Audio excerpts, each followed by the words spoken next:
beat down. I had the radio on. I was driving. Trees flew by. Me and Del were singing. Little runaway. I was flying. Yeah, running down a dream that never would come to me. Working on a mystery. Going where it leads. Running down a dream.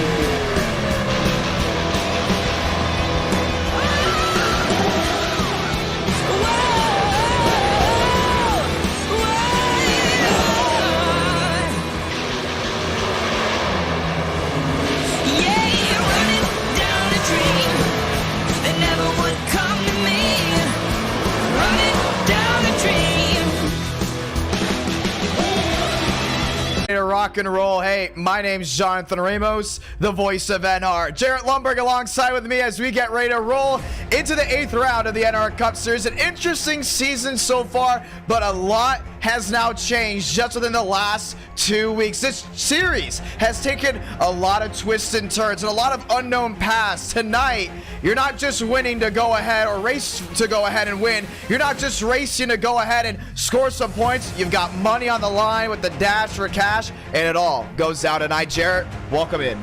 Yeah, I mean, you let it in pretty darn well. $150 on the line for whoever wins. If you finish second, nothing. $0 for you. So it's really winner take all at this point. We talked about the championship throughout the year, but now we have trophy hunters. Guys who are just coming in, wanting a win, wanting the money, wanting a shot at glory. Don't care, don't give a rip about where they are in the point standings. At this point, it's just all out racing. Let's explain the dash for cash. 1 week ago, we had a stream when I moved in this new place. No marketing, no nothing. We said at everyone in the Discord. Half of the earnings of this stream will go to the payout of the Indy race number 8. That is now. Well, we had a nice payout. $150 will be going to the driver that wins tonight. Guess how much you get for earning in second? As we said, that's $0. Why are we doing this? Well, Daniel Mosto's got a massive championship lead. There's a good chance that he's going to win this championship unless things go wrong tonight, which very much could. We'll get into that in just a moment. But here's the deal. Drivers said, hey, you know what? What if we make the race a little shorter here for Indy? We'll definitely have a bigger driver count, put money on the line, and it's going to be the best show of the entire season. We're doing just that, and that's right here, right now. A huge field has gone ahead and signed up to join. We could have bump day. Only 43 drivers allowed to race. We have had 48 drivers looking to contend tonight. Yeah, bump day. There's so many people who have come in that haven't really had an interest in racing for a little while or are new to the series overall. And awesome thing too, we can still call this the Brickyard 400. It's 400 kilometers. Let's do that. Brickyard 400, money on the line, new drivers coming in, shake it up a little bit. I'm expecting pure chaos, good racing, and maybe a little bit of strategy sprinkled in there. It's going to be a lot of fun to see. Now, let's go ahead and look at this season from the get-go. You started in Daytona, points got tight. Over the last couple of weeks, it started to go ahead and change. Mosteller, 7 races of perfection. He's looking to complete the perfect season. We mean by that, no incidents. But once again, with money on the line, drivers are going to do bold things when it matters the most. First suck, and there's a lot of them.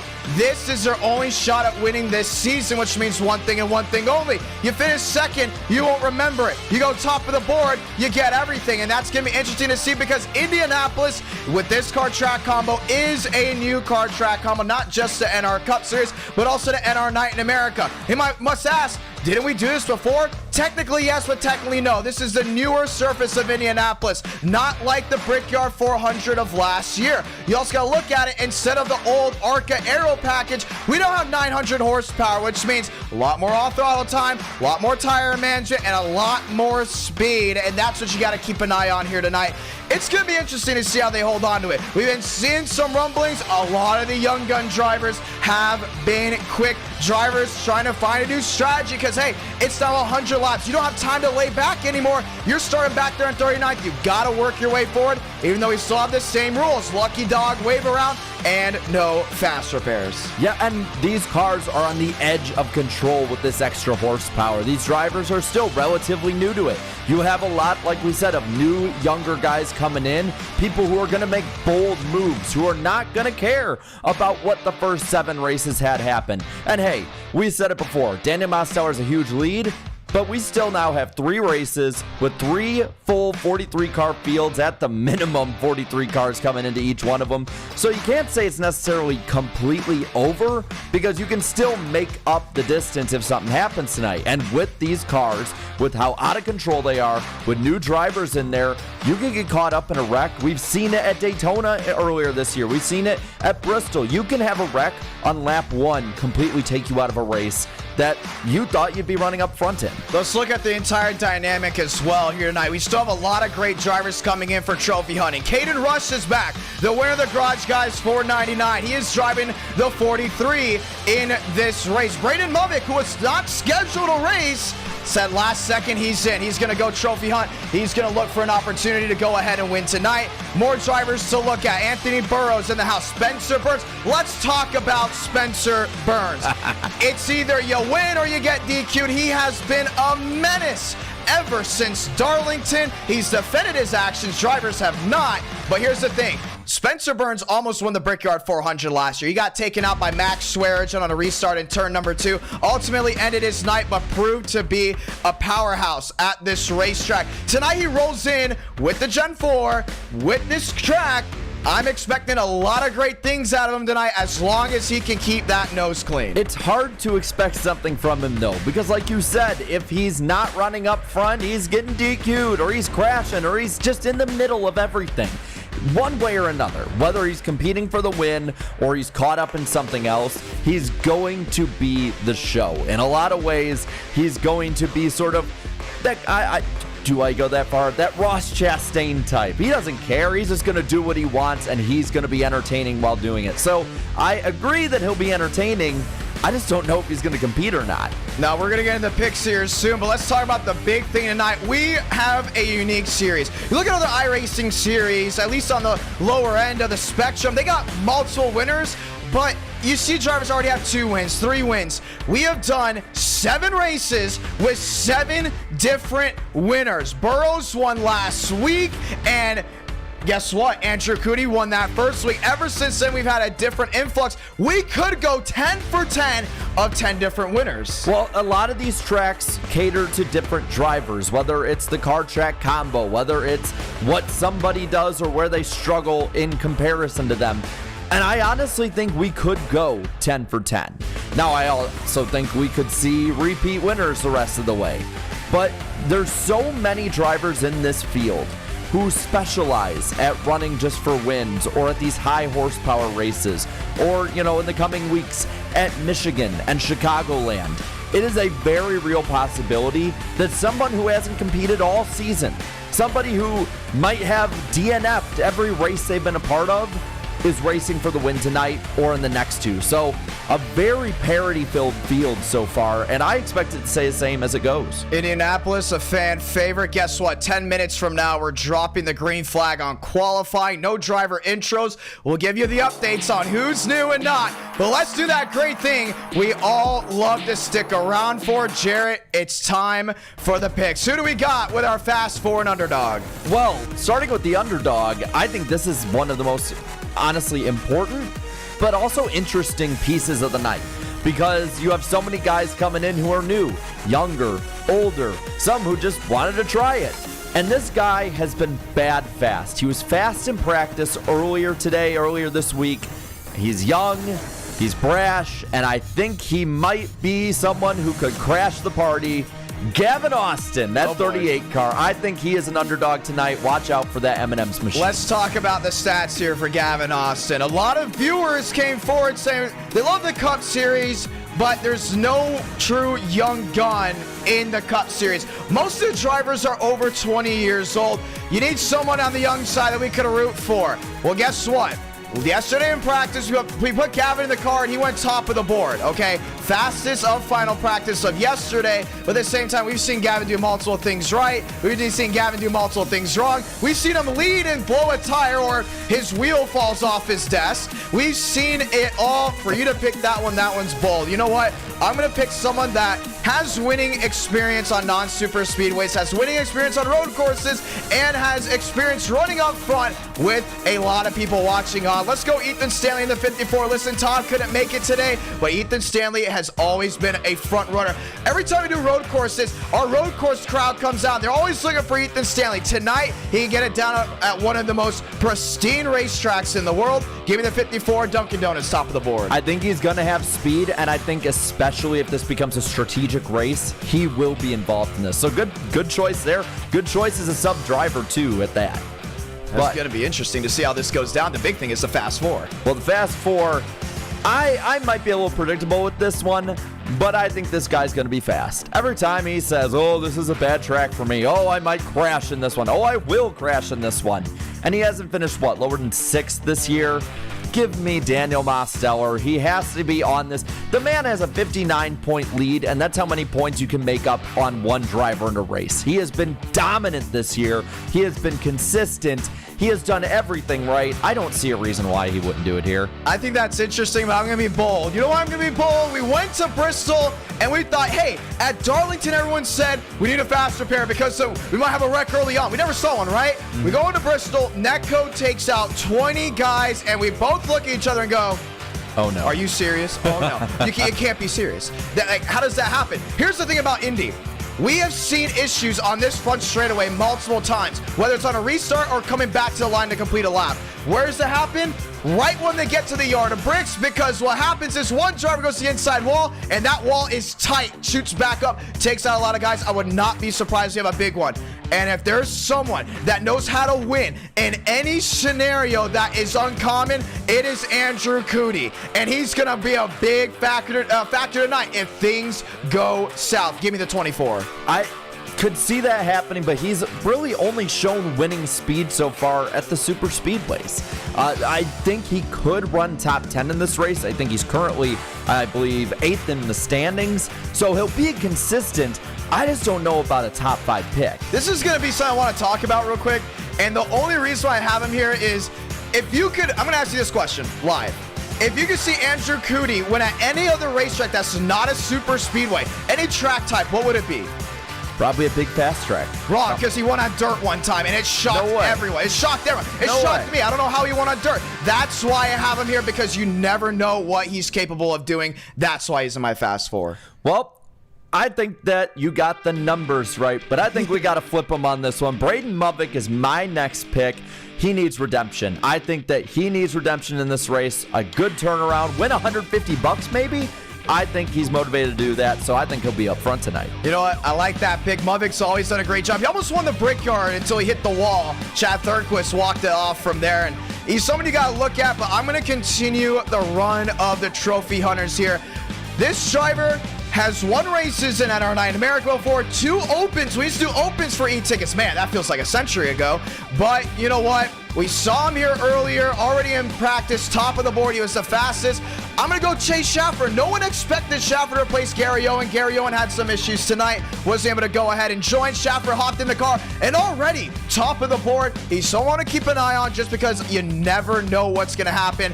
The unknowns of tonight, I think, are going to make this race great. Give me the 5. He did show a lot of speed, so I could see, especially if this becomes a dash to the finish, he could have that speed to outrun his competition. But when I'm looking at the guys going for the win, I got to go with the consistent guys. Second in the standings right now. He is 59 back. Any shot of a championship is almost out the window. But I do think that Thurston is going to be up front, and he's going to challenge down to the wire. Well, he is definitely one of the best with this setup, and I can't really argue with it because at Nashville, I was shocked he won. You know, that was a big thing you had to look at. He did well in the All-American 600 last year, came back, got it done. He did well at the Brickyard multiple times, so you know what? Can't argue with that, but this is what I think a lot of you guys can argue with me. I'm ready for this chat to see it. He's a driver that has the icon, so if you're a member, get ready. Listen. It's either you win a race or you get DQ. Spencer Burns is interesting. Penn State's finest is an interesting character. Now, why on earth is he number 2? It's because his first eTicket event he came in, we went to Indy, 70 laps green. He nearly got taken out by a lap machine. He was running away with it, and if strategy wasn't wrong, he would not have restarted behind Max Swearinger where he got taken out. I'm telling you, this is one of his best tracks. This and Darlington with Atlanta. If he doesn't win here, I'm going to call it. He's not winning the rest of the season. He may say Chicagoland. Spencer Burns, I don't think you're winning Chicagoland. But I think you got a shot at winning Indianapolis here tonight. That's why you're my number 2. He's got to stay on the track. How can you confidently, though, pick him if he can't stay on the track? Hope. Oh, we're going to go prayer. hope. Hope and a prayer, maybe. If he qualifies up front, he's going to do well. The thing is, there's something wrong with him, and that's the part of when one thing goes wrong, multiple things go wrong for Burns. Will it happen tonight? I don't think so. I think this is going to be his style of racing. But, you know, we won't know until we drop the green flag in a couple minutes. Well, we won't know till then. And, well, I think you're saying drop the green flag. I think when we talk about guys that we're dropping the checkered flag over, we talked about different ones all year. We've had 7 different winners in 7 different races. Tonight, not only do we get our first repeat winner, but for the first time in this series history, we get our first back-to-back winner. Give me Burrows at 62 is going to win tonight. That's a good pick. I'm going to be honest. All these guys that are veterans, you got to keep an eye out for. Burrows going to victory lane would not shock me. But here is another one that I'm going for. It's trophy hunting season. It's the end of the season. If you're out of a championship run, you just want to win. You want to get that Indianapolis icon on the side of your name in the Discord. Every argument you get into in my Discord server, you want to have that logo next to your name. Now, here's the thing. He should have won the Southern 500. He had speed, couldn't get it done. He's won multiple times in September, October of NR Night in America. Took a little bit of a hiatus. He's coming back. He's got what it takes. He's an e-ticket event winner. The Garage Guys, $4.99. He won it in style. I met him at Daytona. His hair is beautiful, just for men. Head and shoulders. Caden Rush is your man. And the 43 will go to victory lane here tonight. Give me him. Petty Blue. He's going to go number 1. Of all the reasons I've heard for you giving for somebody winning, hair has not been on that list. So it shocked me when I saw it. We were in the Trial Club, and I was like, whoa, that's Caden Rush. Look at that hair. You know what I mean? Beautiful. I can't argue there. Well, that's our picks, ladies and gentlemen. Hey, we're 2 minutes to go ahead and get it done. Let's go to the track once again. Late afternoon conditions, speed limit around the 50s, 55 miles per hour. Keep an eye on that throughout the night. Listen, no fast repair. It's a tight front straightaway. And hey, listen, you got the chutes. Drivers say it's tight. Drivers say it's tough to drive here and there. It could be an underdog night. It could be where the veterans shine. $150 dash for cash. Let's go trackside to meet the drivers as we get ready to rock and roll. And the question is, Jarrett, are we getting bump day? I think we might. There's a lot of people who want to be in this race. A lot of people seem to like winning $150. And, you know, looking at the speed so far through practice as we're ending out, I'd say we're pretty good with our picks so far. There's a lot of speed in this field. Yeah, Chase Schaffer top of the board. Max Swearinger, Anthony Burrows. You got Walker back to 4th. Not surprised of at all. As we get ready to go ahead and dial this thing in. NR Night in America, fueling victories all year long as we get ready to go green. Get ready to lock things out, ladies and gentlemen, as we get ready to roll. All right, make sure the overlays are all locked in. Everything's all lined up before we go ahead and take this green flag. It's going to be a lot of fun. Just a couple minutes left. We're kind of sitting here on pit road, kind of dialing things up as we get ready to go green. Yeah, only about 30 seconds till we get qualifying going. And, you know, you do get a point for it, so depending on where you want to finish in the standings, or if you do want to make an improbable comeback for the championship, that does make a difference. Plus, bump day on the way, plenty of guys trying to qualify into this race, and you might have guys who, honestly, could win this race, miss out on qualifying. This field's that strong. Bump day is going to be big. We look at it right now. We are right now looking at a full field. We'll see how this all runs out. Shot clock down to 0.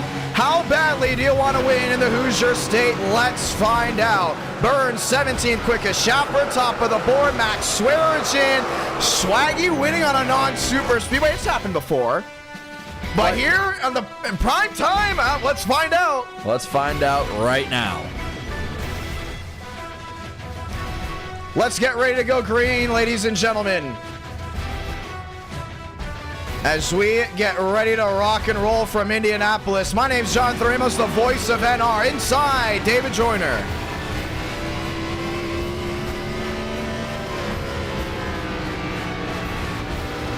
Joyner on the racetrack, Braden Movick rolling around. He would love to win here on the big stage. He got it swept away just a year ago, and it has haunted him. Well, tonight we're going to see if he can go top of the board. If you want to go ahead and keep up with us, we will be retweeting you all on Twitter throughout the entire night. Let's get ready to go green. And you talk about this 42, redemption is the name of the game. Whether you're talking about the last race in this series, whether you're talking about the Brickyard 400.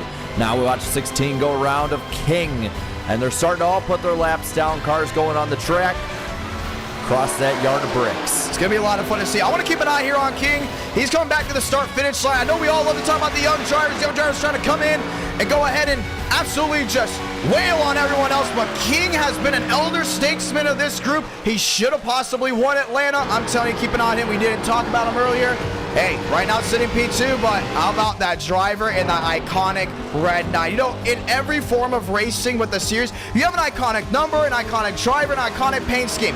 Every time you see this red 9 on the track, you know it's go time. It's just fresh, it's clean, and it's always fast, too.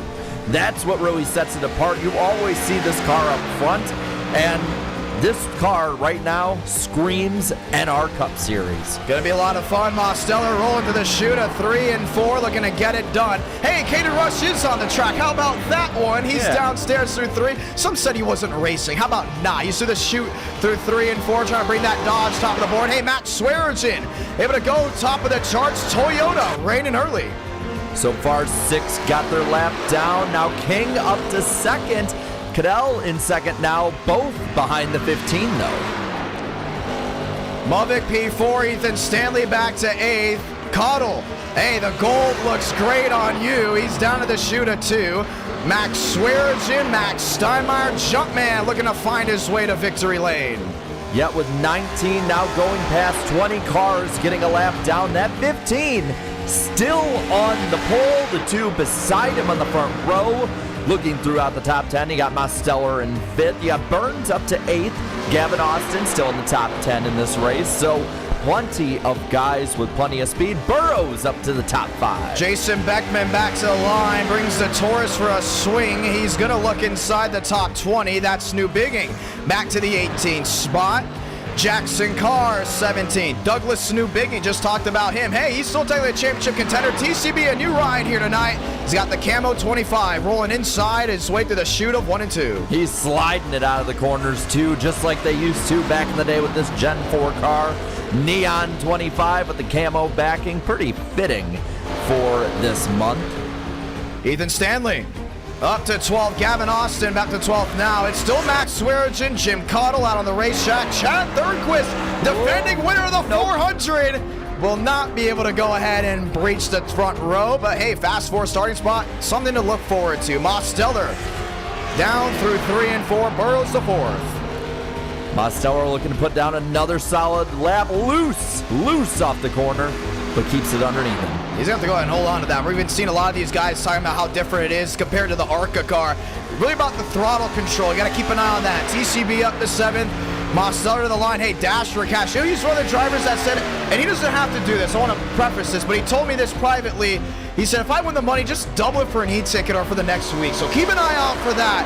You know, he really loves playing the role of the fan favorite here. I guarantee he's going to get a lot more fans just from that saying. Yeah, but I think someone who's going to get some more fans is Swearigan. He still has that pole position up top. Max is scooping the gang. How about Joe King back to the line? He sits P3. Back to a 2 yellows. Don't think it's going to be a top 2 spot, and he will sit with that 3rd position. Nathan Lyons, Ethan Stanley up to 7th, just inching and clawing his way forward. Alexander Balderas in the Red Bull has worked his way down to the inside. He's rolling deep. Clean looking scheme, keeps it on the bottom, out of the corner. He's loose, they're all loose. And this isn't fresh tires are loose. Imagine a long run with how much power is underneath these race cars. Looks like we will have a full Mosteller to the top. Top of the Devos board. with the pole. Bonus point for the points and leader. he literally just got it as we hit the white flag. Woo! Daniel Mosteller is saying hello, and we say hello to you all. Qualifying comes to an end. 43 drivers enter, 43 drivers to race. We were looking at a bump day. Some did not make it in time, which means we have about 7 drivers going home. Here we go. This is what it comes down to right here. 100 laps, dash for cash. It's an interesting concept. A lot of curious viewers back at home to see how this goes down. Jarrett, what are you expecting? I mean, at this rate, with the 9 taking the pole, I'm expecting him to run away and lead every lap. But honestly, though, I'm expecting a lot of these guys who we've seen run up front and maybe have issues during the year, like Dernquist up in the 6th spot. That's somebody who has run fast and just nothing has went right for this year. Muvik, I think he'll get some redemption. King is looking really fast as always. So I'm expecting a race of comers and goers. Burrows starting all the way back there in 5th. Looks to be an interesting suit for him. Braden Muvik back there to 7th. ECB lined up behind Indy, a fan favorite. And the fan favorites look to continue here tonight. At our night in America, feeling victories all year long. We line up on the front row, going to make sure the overlays are all lined up before we go ahead and drop the hammer just one more time as we get ready to go green. A lot of great things looking forward to. Next time by, we'll see the 1 to go. And when we drop this hammer, it's going to be loud. It's going to be proud. Hey, sold out virtual crowd. And it's one of the best tracks here on iRacing as we get ready to go green. Well, and this is going to be a race that is challenging in every way. The car is challenging. The track is challenging. The restarts are challenging. We've seen it before, both in the virtual crowd and the real life one, where it's just a funnel down that front stretch. Restarts, if you don't have your car go, you might be sent to the inside wall and back up into the pack. It's going to be interesting to see how this one goes out. I mean, I'm excited to see what Rush can do. He's going to be, I want to say, starting in a great spot, Sweet 16. That's kind of like the red zone. You know, you don't want to really be there, but you kind of are there. Kevin Champagne, we didn't really mention the Champagne Bros. They're in tonight. They're getting ready to go ahead and rock and roll. But nonetheless, the big thing is we got drivers moving as we get ready to drop the hammer. Just one more time, ladies and gentlemen, welcome to Indy.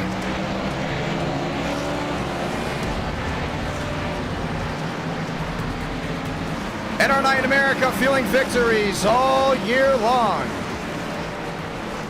as we get ready to rock and roll. Next time by, we'll go ahead and see the 1 to go. Mosteller, Max Swearengin. Max might be on the tack. Last win for him was Daytona, as he looks to go ahead and get it done here from the high banks. Or should we say the low banks? Yeah, it's a flat track. Very flat. Used to saying high banks. Very flat racetrack, historic track in that, I'm telling you what, as a race fan, go to Indianapolis if you have the chance. It is heaven for a race car, for a racing fan, and probably get to watch some pretty good and pretty historic racing at that. Watching the 15 sort of just holding back, letting that 9 ahead. Might be the only time he does, though, because he's going to have a lot of aggression on this start. Well, it's going to be a lot of fun to see what everyone's able to do. They'll come into pit road this time by to go ahead and check things out as we get ready to rock and roll. It's lights on this time by. It will be lights off next time by as we get ready to go green. Mosteller, Swearengin, that's the top 2. You can come to pit road if you like, but looks like none are going to do it. Hey, let's say those magical words as we get ready to drop the hammer. It's God Speed Drivers. You are go for throttle up, the 1 to go. Big time coming. Toyota, Chevy, row number 1. Dodge, Ford, row number 2. 4 manufacturers. One big battle coming at you live. No one really with the advantage when the manufacturers, with the driving overall. This may be just almost a crapshoot, but in a way of who has the best strategy, who has the best race car, and also, you know, we talked about those pits, very narrow pit road as well, so green flag stops, you may see issues there too. Gonna be interesting to see how this all comes up. Ladies and gentlemen, stand up just one more time. Strap down that TV and enjoy, because it's round number 8 of the NASCAR Cup Series as we get ready to go green.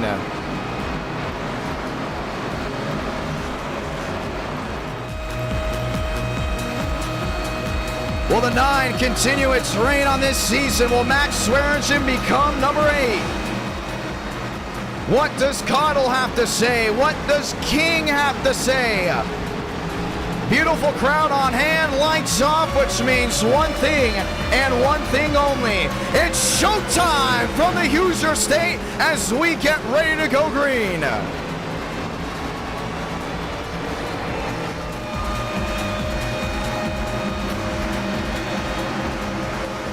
Pace car makes a hard left on a pit road, and everyone gets on their feet just one more time. 2 by 2 to the restart zone. Let's roll the dice and light the fuse as we're green from Indianapolis.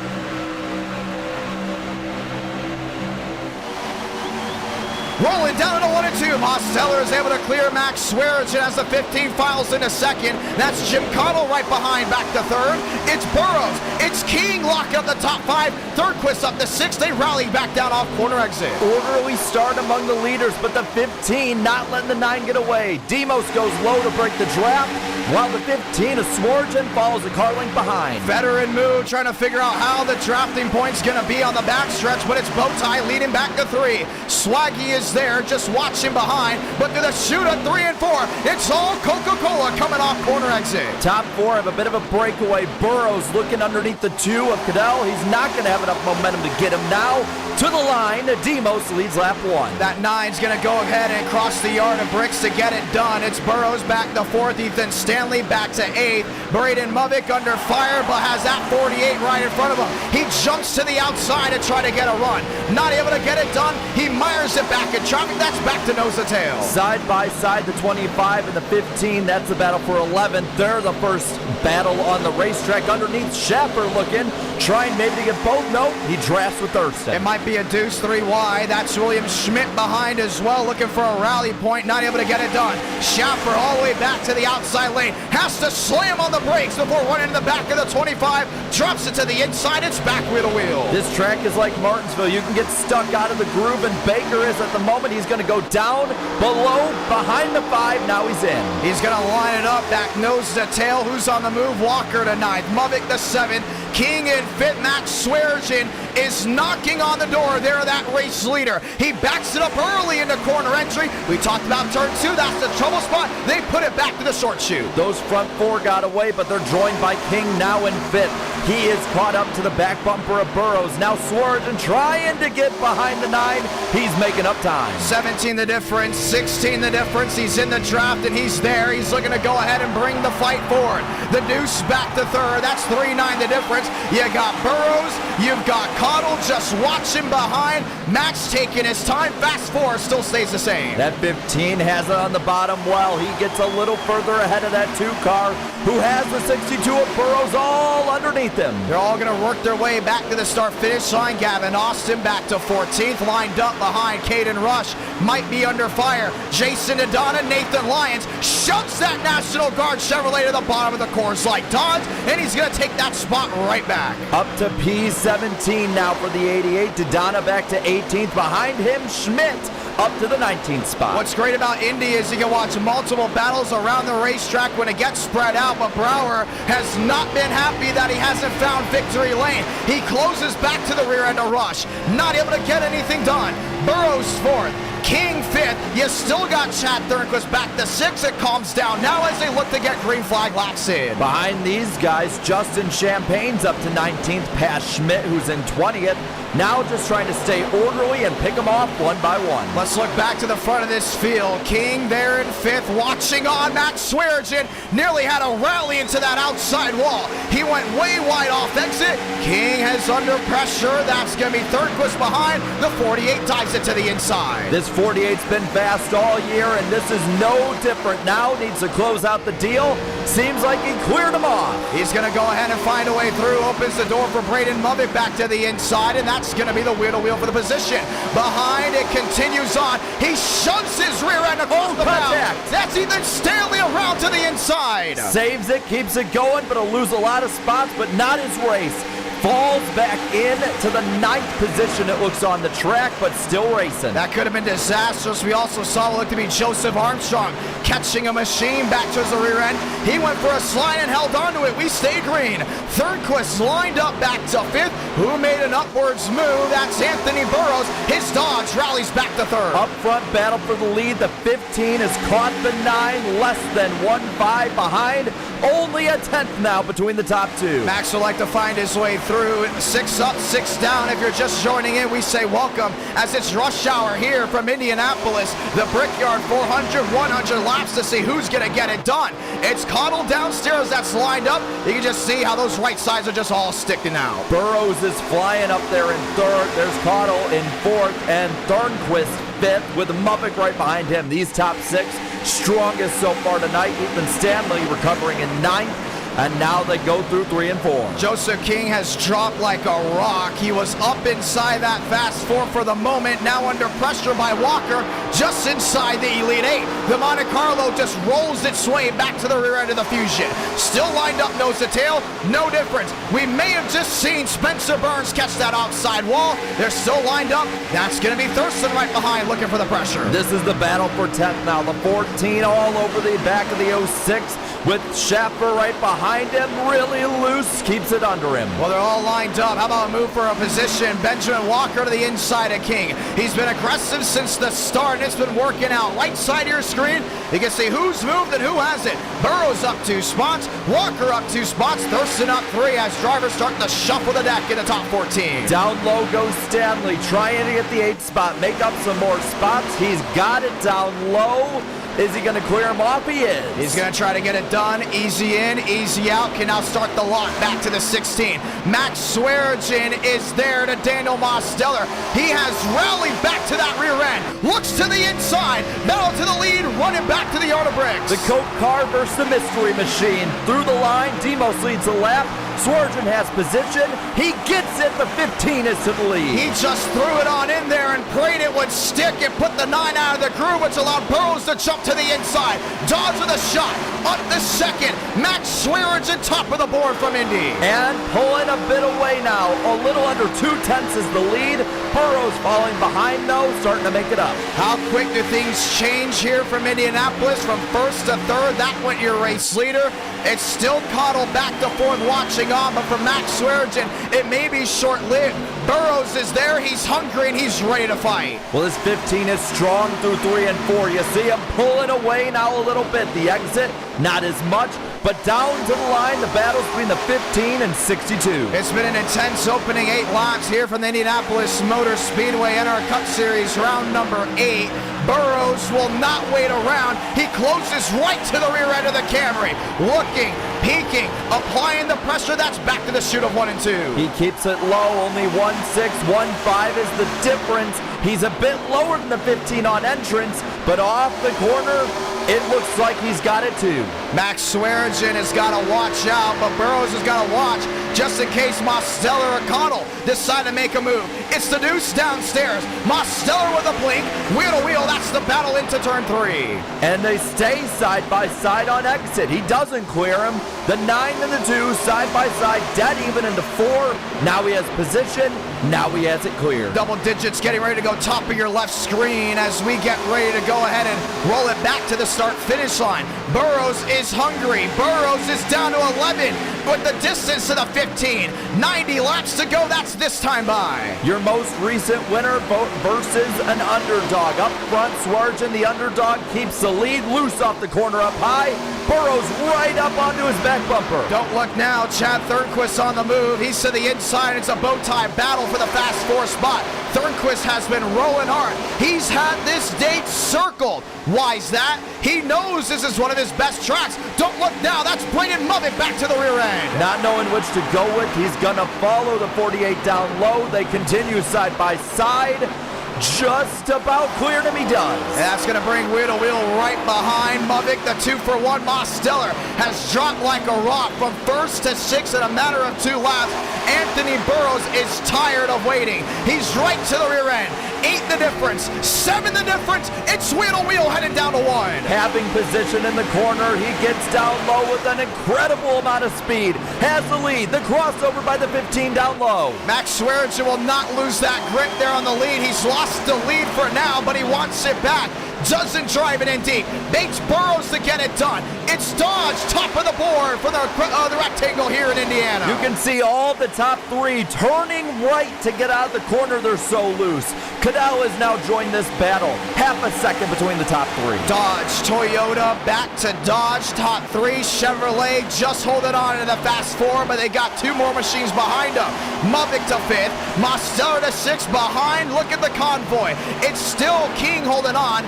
Burns up to 9th. Some machines actually able to close in your race leader from the 8th position. And you see that 06 is really loose off the corner. Might have gotten into the wall a little bit. Still chugs on in the 9th spot. 12 laps in. It's been an interesting one so far here from Indiana. NASCAR Cup Series Racing as they work their way back to 1 and 2. Ethan Stanley out of the groove might give an opportunity here for Joseph King. King thought about driving it deep down into 3. We erase that down into turn 2, but coming down off corner exit, elects better of it and drops back.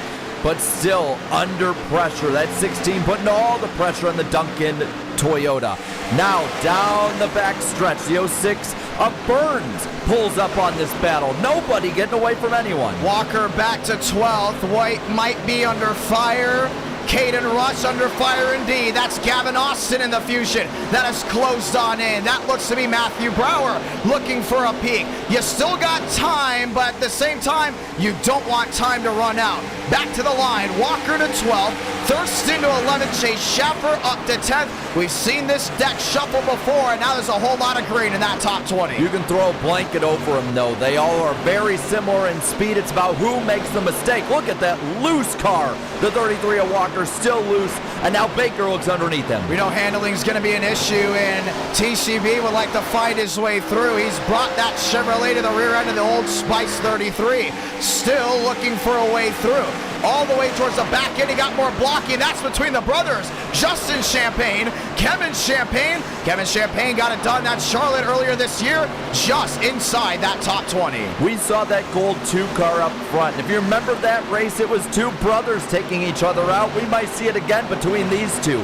They're incredibly aggressive against each other. While Kevin has the advantage over Justin for now, don't you think it's over yet? It's not over indeed. Let's go back up front. Max Swearinger down already into the short chute of 1 is under fire. That's by Cottle. Cottle bought his time early on. He's been consistently closing in on Burrows. They've got it locked into the inside there of turn number 2. As that Dodge looks for a way around the Toyota, we'll keep an eye on things. On the move as well. Whoa, way in the back. May have almost saw an issue. That was King there with the 33. Walker has been a magnet for different issues tonight with being loose. Now he has Baker right underneath him as he looks below the 14. Does he have position? He does not this time by. Yeah, they also look for a... Oh, 43 up. Caden Rush saves it. And it will stack up machines behind. That's Matthew Brower looking to the inside. That also looks to go and be Kevin Champagne downstairs. We'll lose a ton, but could have lost a lot more. Pit road. Joseph King. Little right side damage. He got into the outside wall. So this would not be a strategic move then? No, not even close. Well, this will shuffle guys around. Walker has worked his way forward. Nonetheless, he's lined it up nose to tail. Spencer Burns back there at 9th has lined it up as well. Burrows, Swearinger, Cottle, and Mavic fast 4. And you can just see how loose they are. They are on the edge of control off the corner. Nobody is safe this far in. You see a car way down there. That's Douglas Newbigging. Really, really loose, and he's mired way back in the pack. Handling has become an issue, and for Anthony Burrows, it has not been. For Cottle, it's time to go Catbird. He's closed right back to the rear end there of Swearinger. That 15 becoming very difficult to pass. Yes, he is, but he might be holding up the 2 car. A full second now is the lead for Burrows, biggest we've seen tonight. Burrows to a 1-4, Cottle to the inside, wheel to wheel for the lead, carrying to 1. And he's got that second spot now, trying the crossover down low by the 15. loose, but no cigar on that one. He's set for the lead, make that P2 as the Deuce files into second.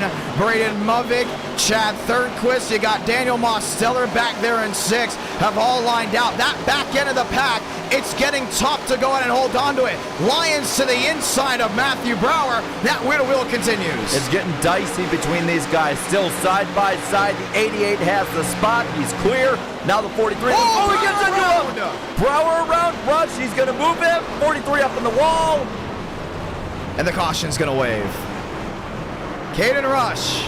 Another one around. That's Jackson Carr in the 21 machine. Just wanted to get some camera time on that one. I believe we also saw Max Steinmeier go for a spin, and what was my pick will now throw his way into the garage and call it a night. Yeah, I don't think he's racing now. Nah, I don't think he's racing now, for sure. Caden Rush. Taking his, unwilling modified car down the pit road. This is going to shuffle things up for King. He pit right before this. Curious to see how this goes down. Let's see who else is still on pit road. Got a couple machines lined on in. That's Colby. What happened? How did it happen? Let's take a look at it. Oh, this actually happened a little bit earlier. We missed this one. That was Kenny Reel. But he was so far back, we didn't get a read on him. Let's look back and see what happened here. Caden Rush all the way back there. He is so far back. He's with looks to be Justin Champagne. So I think next time by they get into it, because it was between the 43 and the 12. Now 88 got in the wall a little bit. No, I think it happened right here. Kevin Champagne got right on that quarter pound. No. Right, this is what set it up, though. You see him, he starts getting shuffled back, and when you're on that high side, you're desperate, because it's like Martinsville. You were stuck out to dry. 43 looks low, 12 blocks. Yeah, he didn't know he was there. No. He was so focused on Lions in the 88. Good wreck avoidance. There's a lot of good wreck avoidance by these guys going through. Let's watch it again. This is going to be a view. That's kind of a racing incident. You could tell Brower was trying to commit to the bottom. Caden Rush was there. My thing is, did Justin get tagged here? Watch the Don Julio 38. Runs into the grass. Never mind. Didn't get clipped at all. Caden Rush. So let's watch from this view. See if anyone else gets in. Looks like most of these guys, there's, I believe, Armstrong down low. Kroenke down low. Just wheeling it through the grass. That 21 just loops it to stay out of a Jackson car. Yeah, he went ahead and pumped the brakes. Andrew Cootie to the inside. I don't think he got it as well. Everyone else really just focused on avoiding Marty Shamela. Heads up driving through the pack. Good on them for not making a 2-car incident a 12-car incident. Yeah, that could have been disastrous for so many. But you see how they all shuffle it back out. We're going to get ready to try it again. Cottle goes to second. Burrows to first. You save the tires. You line it up. You're already 18 laps in, and this race has been winding down. Well, Mosteller has leapfrogged the 48 car who was up there, as well as, I believe, one or two others. Movick back, I think, in the back of the top 10 was one of them he leapfrogged. But, yeah, Burrows looking fast. Could be that first multi-time winner, and back-to-back at that. Anthony Burrows won the Southern 500 all the way back in October, and he will most likely see lights off this time by. You look at this top 10, Jarrett, I'm not surprised about what I see up front, but at the same time, I'm kind of surprised what I see behind. Kevin Champagne, Justin Champagne, not the starting spots they wanted. Look a little bit of ahead. Gavin Awesome, the 13th, fastest in practice. Struggling to get into that top 10. Walker, not surprised about 11th. Kind of surprised about Dodonna running up front, or shall we say in the top 20 this early. Yeah, but there's still plenty of time, though. But, I mean, still solid run so far. You talk about Gavin Austin. For him, big thing, don't cause any problems, I should say. He hasn't caused any so far. Doing pretty good. New Bigging up to 15th after a poor start. Lyons up there, who's been pretty solid tonight.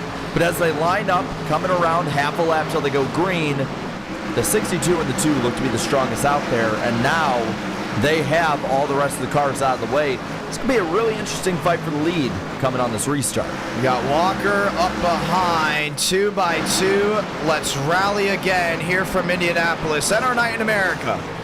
Few victories all year long. They worked their way back through 3 and 4 this time by. They weren't as aggressive on the last restart, but this one might be a little interesting.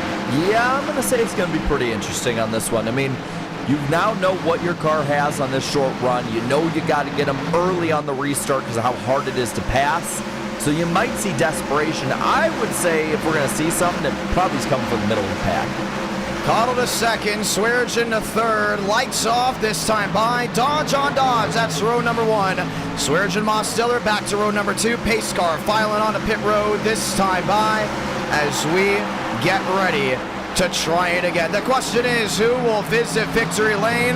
Let's find out as we roll the dice just one more time. Burrows out to the lead. He's heading down to 1 and 2. Cottle there in second, lined up. That's still Max Swearigan on the bottom. Needs to find a way out in front of the 9. Mosteller still looking at the inside. They single filed it out. Monster restart for the 62 out front, but very orderly restart for the field. Now he has about 2 car lengths of gap over the 2. The 15 looking all over the back of Cadell. Chase Schaffer's in the prize pool. He's up the 6 and he's moving strong. Driver like a rock in water. That looks to be Burns back there with what looks to be Braden Mubig. Burns would like to find his way through. He's under the top 10. The fight is for the bottom. The 06 has it underneath that 54. Position into turn 4.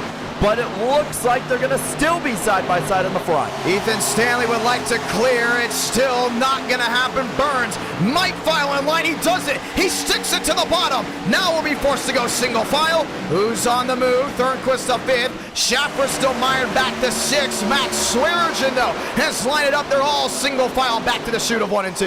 Now that 15 a little further back, but still right on him. Mosteller falling a bit behind. He has 48 of Thornquist all over the back of him. Caution out on the racetrack. Yeah, may have been an incident way in the back. Douglas Newbigging down to the inside. A lot of damage on the right side. We're still waiting to see if we get a read on. We might not be able to with how big this racetrack is. It does get a little interesting on how they work at it. Matthew Brower back there as well. Still no read, but nonetheless, that's 2 cautions, 21 laps in.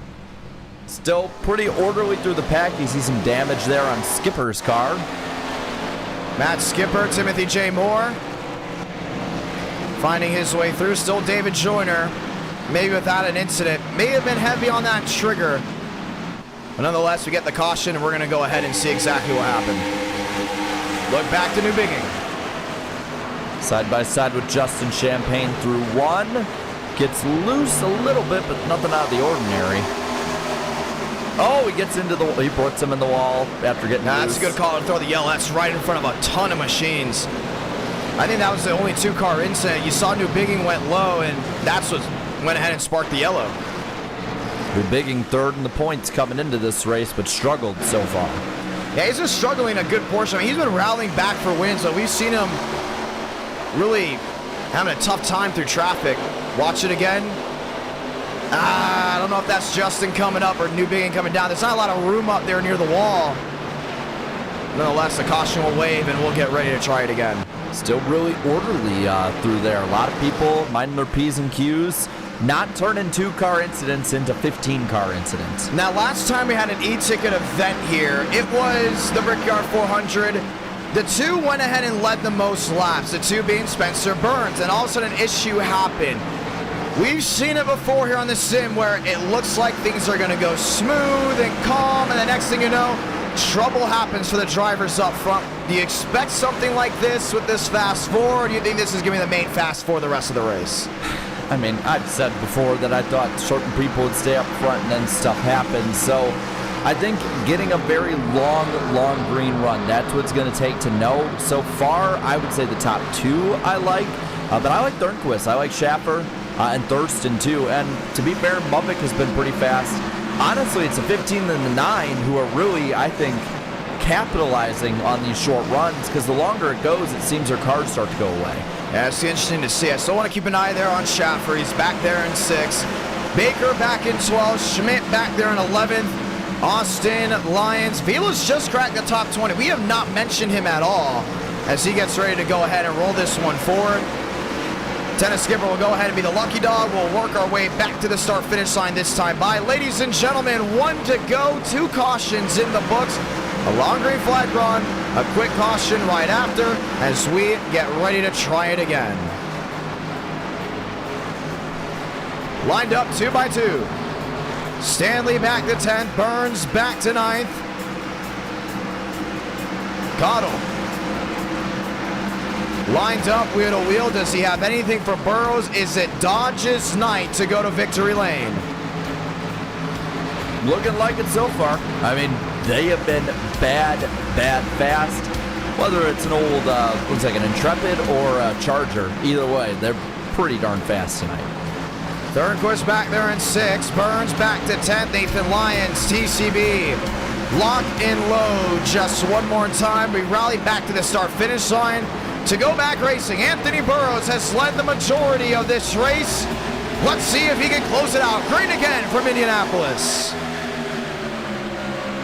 Cottle on the outside, might have to get low, not gonna happen. Max Swearinger sending it on in. The two finally able to clear wheel to wheel. That's the battle for third. Still 3/10 between the top two now. 15 is Swearinger down low. Demo stuck on the high side, and it looks like Thornquist gonna get the position down low. He looks to the inside, he looks for the wheel to wheel, and he's gonna be able to hold it, but that 48 machine is gonna have to rally. Mavic right behind him, right to the rear end, sucking right back to the rear of the Chevrolet as he looks back to the outside. 48 still down low, the 5 of Schaffer up top. Side by side, out of the corner, they stay that way. And still holding on. Cottle in second has not started that track forward. Focus on saving tires behind. You still got the 5 of Schaffer. You still got Thornquist getting loose. Here comes Mummit back to the inside looking for the wheel to wheel. He holds it back single file. But he's looking low, trying to get the position to 1. Going down to the corner, right underneath them, contact. They keep it together. Yeah, it's getting dicey right there. You can see them trying to stick with it. You still got Thurston back to that 8th position. He looked top, he looked bottom, and now he's going to go ahead and drop it back. Cottle back to 2nd. Swearinger back there in 3rd. Mosteller still looking for a way through. He's back to 4th. But Schaffer is right behind him, looking a little high, looking for the spot underneath that 9. Down to the corner, half a car length between them. He still holds on. Thornquist would like to try to find his way to clear. Well, guess what? He's going to lose that spot, but locks it down in front of the 14 of Thurston. Thurston has gotten it done here before multiple times. Spencer Burns on the outside of Ethan Stanley. That's back to the wheel-to-wheel battle for 9th. And they're side by side, 3 wide to the bottom goes Baker. Thinks better of it as those two are dead locked in battle into 1. And they would not have been able to hold on to it down to 1. Keeping an eye on that 25, back to the single file shuffle.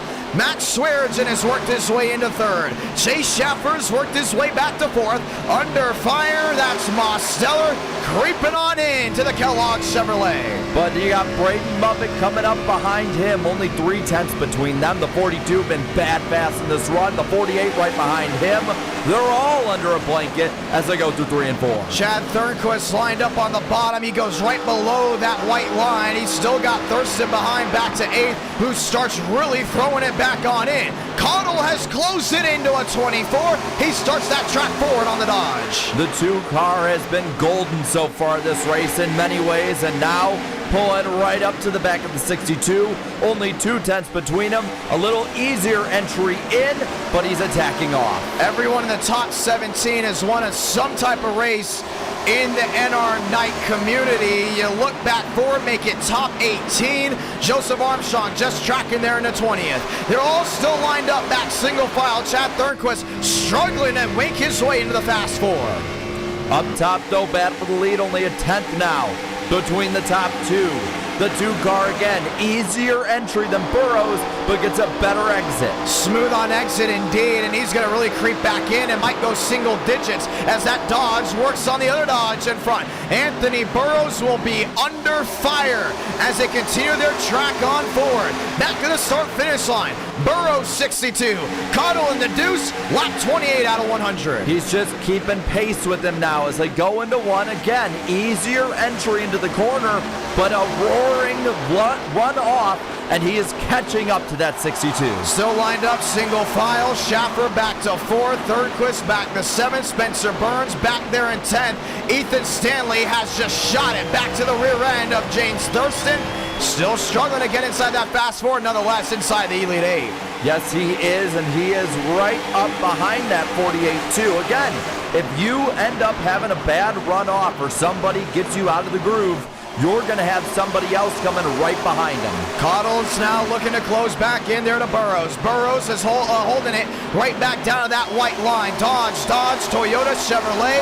The question is, can that 62 hold on? He's seen that 2 get to the rear end. Not been able to make that pass. Single file, nose to tail. Well, he changed his line a little bit on the front stretch, seemed to break the draft, and now about a little under 3 tenths between the top 2. But how about that 15? Keeping pace with both of them. If anything happens with the 2 leaders, he's going to strike. He might be on the attack. Keep an eye on Max back there in that 3rd position. Thirdquist back to 7th. Burns back to 10th. That's still Baker back in the 11th position. They've all single filed out once again. Right side of your screen, who's moved on up? Burrows didn't start where he is now. He's up to 4th. Cottle up a spot. Schaffer up 7th. He's the 2nd biggest mover in the top 14. William Schmidt up 9. And how about Lyons up to the 14th spot, moving his way up really loose as the 15. He was about waving at pit road. That's why you love that camera angle. You saw Braden Movick nearly lost that right side as well. Max Swearigan, P3. Cottle still 3-4 back. Has lost the grip hold on Anthony Burrows. Drive on entry about even. On exit, it goes the way of the deuce. Yep, and he is getting into 2 now. He goes a little bit lower underneath that white line with his left side tires. A loose car off the corner, but he's now making up more ground. Yeah, he's down to a 23 right here. You can see him really closing on in down the backstretch. It's worked out beautifully for him. Thirdquist, Thurston, Ethan Stanley. This track you have to be patient at. You can make passes, but you don't have multi-groove racing, you don't have progressive banking, and you have to be smart because you're all fighting for the same real estate. Yeah, but there is a lot of closing in going on up top.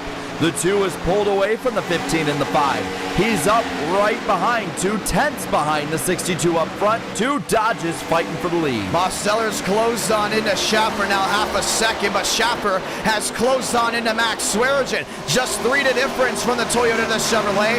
Dodge on Dodge. It's a beautiful day to be a fan of Mopar as they both thunder their way back off corner exit. The dogfight gets closer on the backstretch now. Less than a 1.5, 1.4 between them. He's right in the draft.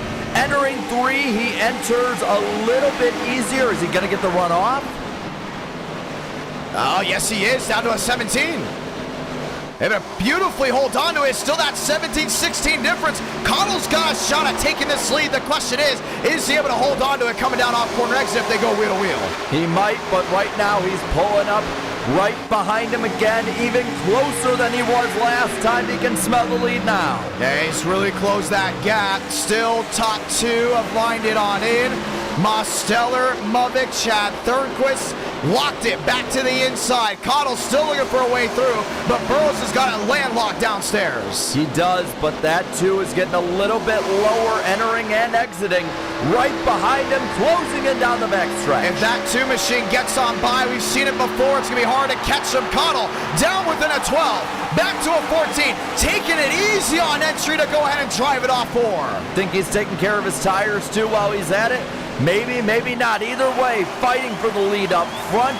62 gets a little bit better, but wow, the 2 is coming off the corner fast. He just shot it off corner exit, getting jumped out of a cannon. Another battle is going to be for 3rd as Schaffer has just closed on into the 15 of Max Swearigan. 33 out of 100. Burrows has lined it on in. Cottle has got it sealed on the bottom. He has just closed on it, but just can't break that 15 decibel. His car is starting to handle a little bit better than Burrows. He's able to pin it down lower, longer, and it's getting him a better run off, though he's loose this time. Yeah, he had a struggle there, and he may lose time down the backstretch. Very much is. Mosteller under fire. Braden Movick down to the inside. Battle for 5th. It's on. Back to 3. Not much of a battle now. Demos gives him the spot. Thornquist coming up behind him, looking for 6th. the 9 out of the top 5. That's some old school moves right there. The problem is, though, Chad Thornquist is going to be looking for it. Look back at any Brickyard 400 back in the day. You knew someone was faster, they're going to duck to the inside, give them the spot. That's why you saw so much passing. But nonetheless, you continue to watch what goes on. It's Thornquist right behind that 9. That 48 is just putting it right out. He is loose as it can be while being under control, but he's right behind Mosteller. Faster, right to the bottom, looking low, nothing yet, but he is incredibly fast. Yeah, he's got it locked downstairs. You can just see Thornquist close on in and nearly got in the back end of him. The 42 of Mubik nearly got collected as well. Couldn't fit maybe a paper between all three. Wow, that 42 got out of the throttle. That was close to hurting a perfect season. Demos now on the attack underneath the 42, but this time Mubik gets a better entrance in. Pulls away a little bit. The 48 right behind the 9. Top 3 separated by a 1-4. Cottle's back to 6-4. The difference, it's the Burrows show up front, but from 5th on back, it's a dogfight. It's a mosh pit. One in the wall. Chad Thornquist slams the right side. Here comes Thurston trying to find his way through. And he is. He's going to look low. Oh, he gets it home. He takes him out into the wall. Goes the 48. The caution is out. No, Walker. Oh, he's in it. And Cootie's in it too. Joseph Armstrong. I'm surprised you drove it in that deep. I think that was, he definitely had help. I'm not going to start the conspiracy, but that was an interesting play by James Thurston. I'm just saying that 48 car this year has been fast everywhere we've went and has ended up DNF'd everywhere he's went. And it looks like tonight is no different. Caution's out, 3rd time here tonight. And Chad Thornquist had a date with the outside wall, lap 35 out of 100. Well, and you can see a ton of damage to that 24 car. That is the 8th place man in the standings. Cootie, your Daytona 500 winner with a ton of damage. It might be the night for him. If not, it's going to be a miserable night. Well, Joseph Armstrong, tattooed on the right side. Cootie, suspension damage. Yeah. All over it. This is probably a night ender at this point. He's going to try to go ahead and nurse it back to pit road. He's going to get back down the bottom. How did it happen? Well, we saw it happen live. But we're going to go ahead and watch it again. Looks down low, really aggressive move. The 48 came down a little bit too. I think that's just him trying to make the corner. I mean, you watch back on any races here, you got to fight for that bottom. Oh, yeah, and Armstrong gets into it too. That is rough. It's going to be tough to see how this happens. Let's watch back on it again. You see Walker in the 33. You can't see much here. You just see smoke. Oh, and he got up out of the groove a bit. Let's ride on board with the 33.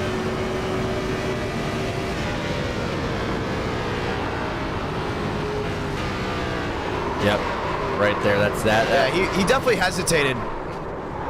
No doubt one on about his it. side there. Unbelievable.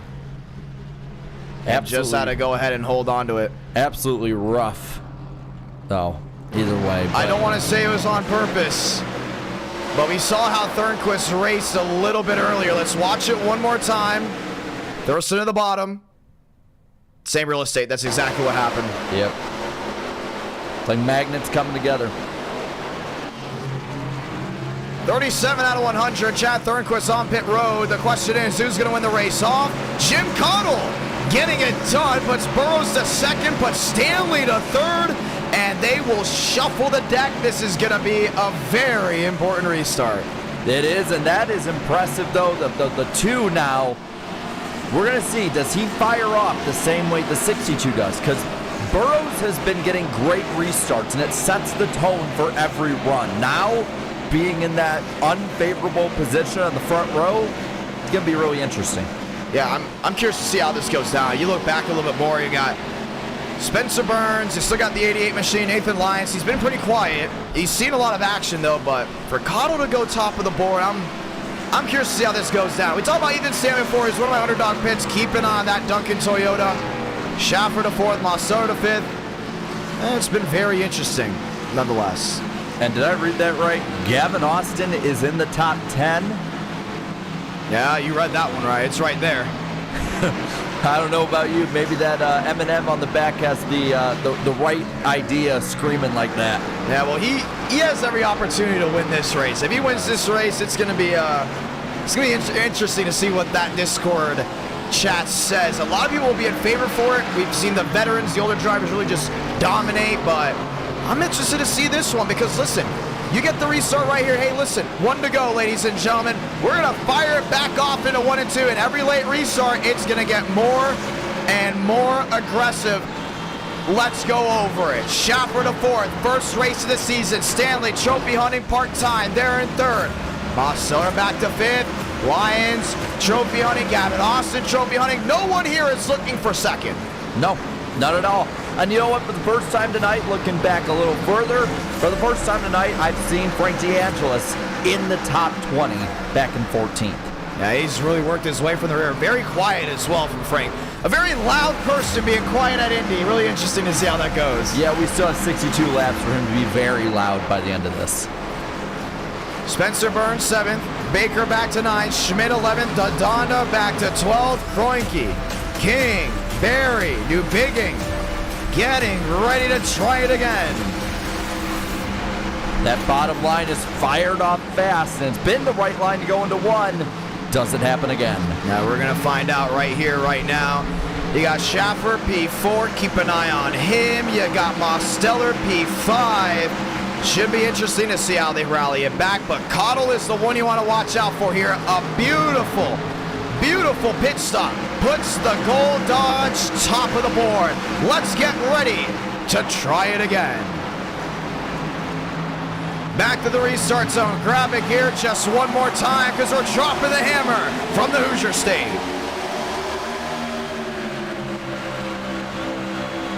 Cottle to the lead down into 1 and 2. Every time the leader fires off, this time no different. The battle for 3rd between Schaffer and Stanley looks like it's evened out. Now it's between Demos and Swearigan for the top 5. Yeah, you still see him trying to line it back in. It's still Lyons out of the groove, trying to hold on to it. That's Spencer Burns that just shut the door in front of the National Guard 88. They fly their way down the backstretch, heading to 3. It's 2 National Guard cars side by side, the 25 and the 88. 25 with the preferred line, looking for the exit. He's got it. Yeah, it's going to be tough. Max Swearigan, big slide, is able to hold on to it, but nearly had a big incident in front of Burns. They lined up, and Burns has been chipping away at that top 10, little by little. Battle for the lead, here it comes. Burrows looking for it now, only .06. He looks low. He's got it down low. Side by side for the lead. Schaffer up there with them. Little smoke in the back. That's Gavin Austin out of the groove. But no caution yet. Still side by side. The 62 has it down low. Cleared for the lead. Battle for 2nd. What a shame. He got that outside wall, but it could have been a lot worse. It's still a mosh pit 3 wide back here. We're not going to look away just yet. Drake Berry in the 98 works his way up to 15. Yeah, it looks like a race at Talladega almost. 3 wide, 4 wide. Nobody giving an inch. Now look at the one Avila down low. He's got to commit. He does. Still gets through it.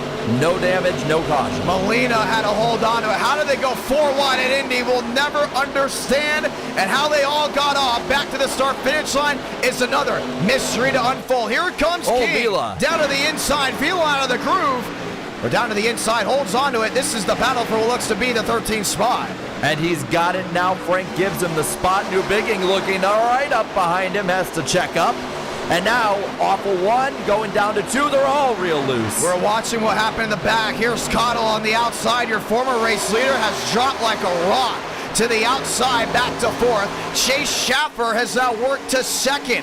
19 the difference. Looking 18 the difference. Dodge Chevrolet back to 3. And through all that, Baker is up to the top 10 and 8th, while the front 2, Burrows and Schaffer, pull away. Then you got Stanley side by side for the 4th spot between the 2 and the 9. 15 and 06 side by side behind them. Still trying to hold on to wheel-to-wheel racing from the drop of the green flag. You had it. Mosteller had a big wiggle. Coming down off corner exit, 3 wide looking. That was Baker to the bottom. Not going to work. Burns downstairs. Wheel of Max Swearengin. He's got the spot. Now he's right behind the 9 car. Now he's in the 6th spot, looking for the top 5. All lined up, back nose to tail. Chase Schaffer 3-1 the difference. Closes in on Burrows just now, but has actually lost time that last lap. Still looks to go ahead and find the race lead. Ethan Stanley 1-1 the difference. Jim Cottle 1-4 the difference. Moss Steller might be under fire, but Burns has got a brace because that 15's right there. His top 11 has pulled away from the pack. Single file as they run now, but the 25 looking for more. Looks low again. Nothing yet. Yeah, still looking for that way through. Schaffer is losing speed consistently as they work their way back to the start-finish line. 42 out of 100, we're closing in on halfway. 88 looking low, nothing gonna happen there though. Doesn't have the position into the corner, still in P9, that's Lyons. And now Schmidt out of nowhere in the top 10. Yeah, he's gonna be looking for something big here nonetheless. Keep an eye on William Schmidt, has just been absolutely under fire.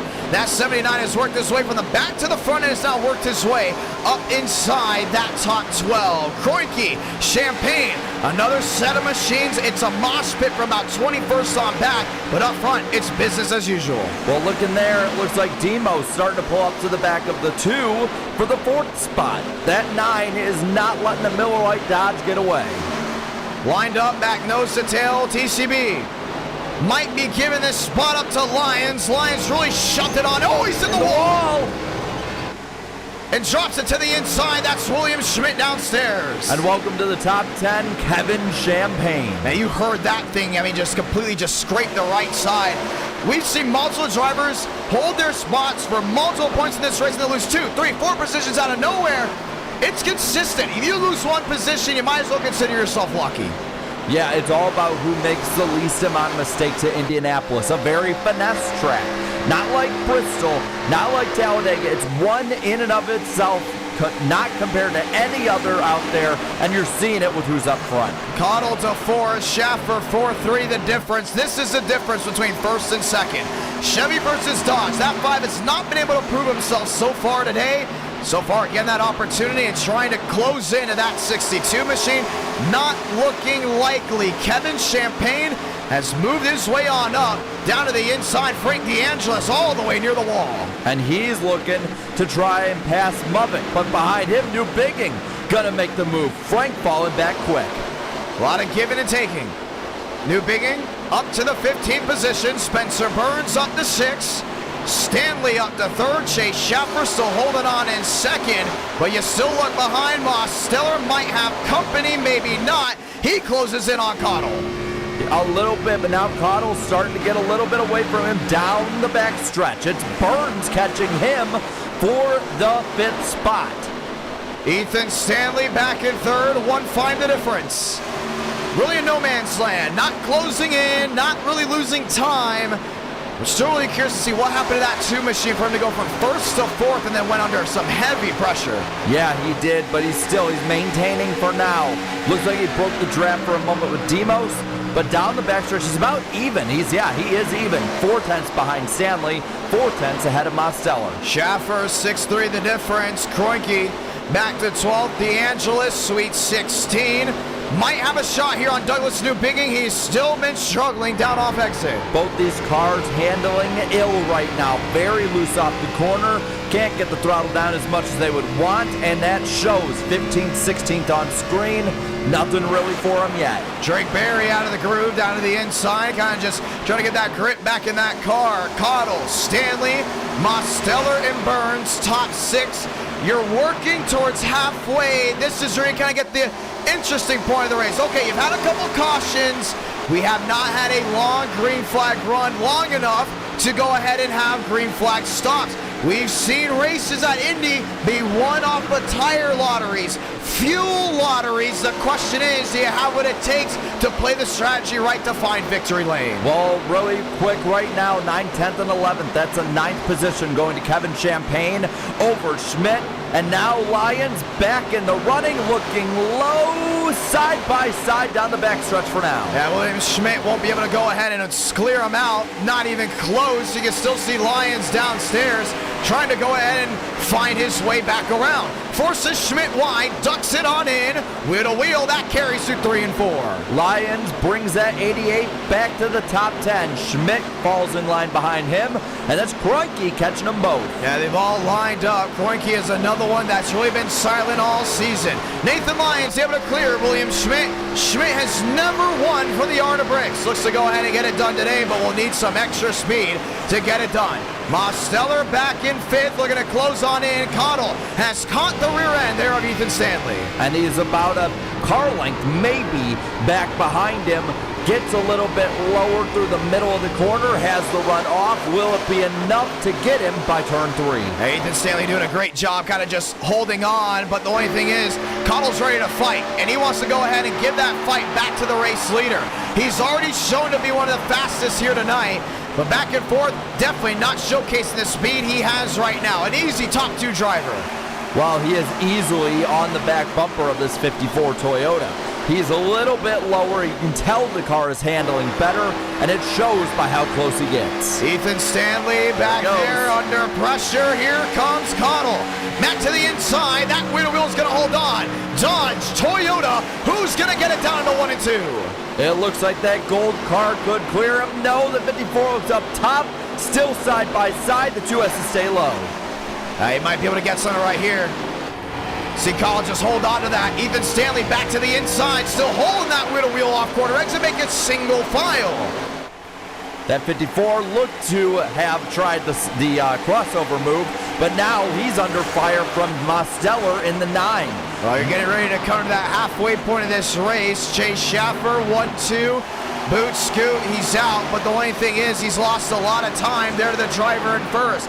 Schaffer looks to go ahead and try to close on in, but Daniel Mosteller is there. He's closed on into that 5th place position. He is looking to the back end there of 4th. Consistently, lap after lap, not making a mistake, and it's showing as the run goes on. Mosteller dives low, a little lower entry into the corner, lower through the middle, right up to the back of Stanley. It's maybe a 10th and a half. Well, if you're just joining in, we say welcome. Rush hour here from Indianapolis, the dash for cash.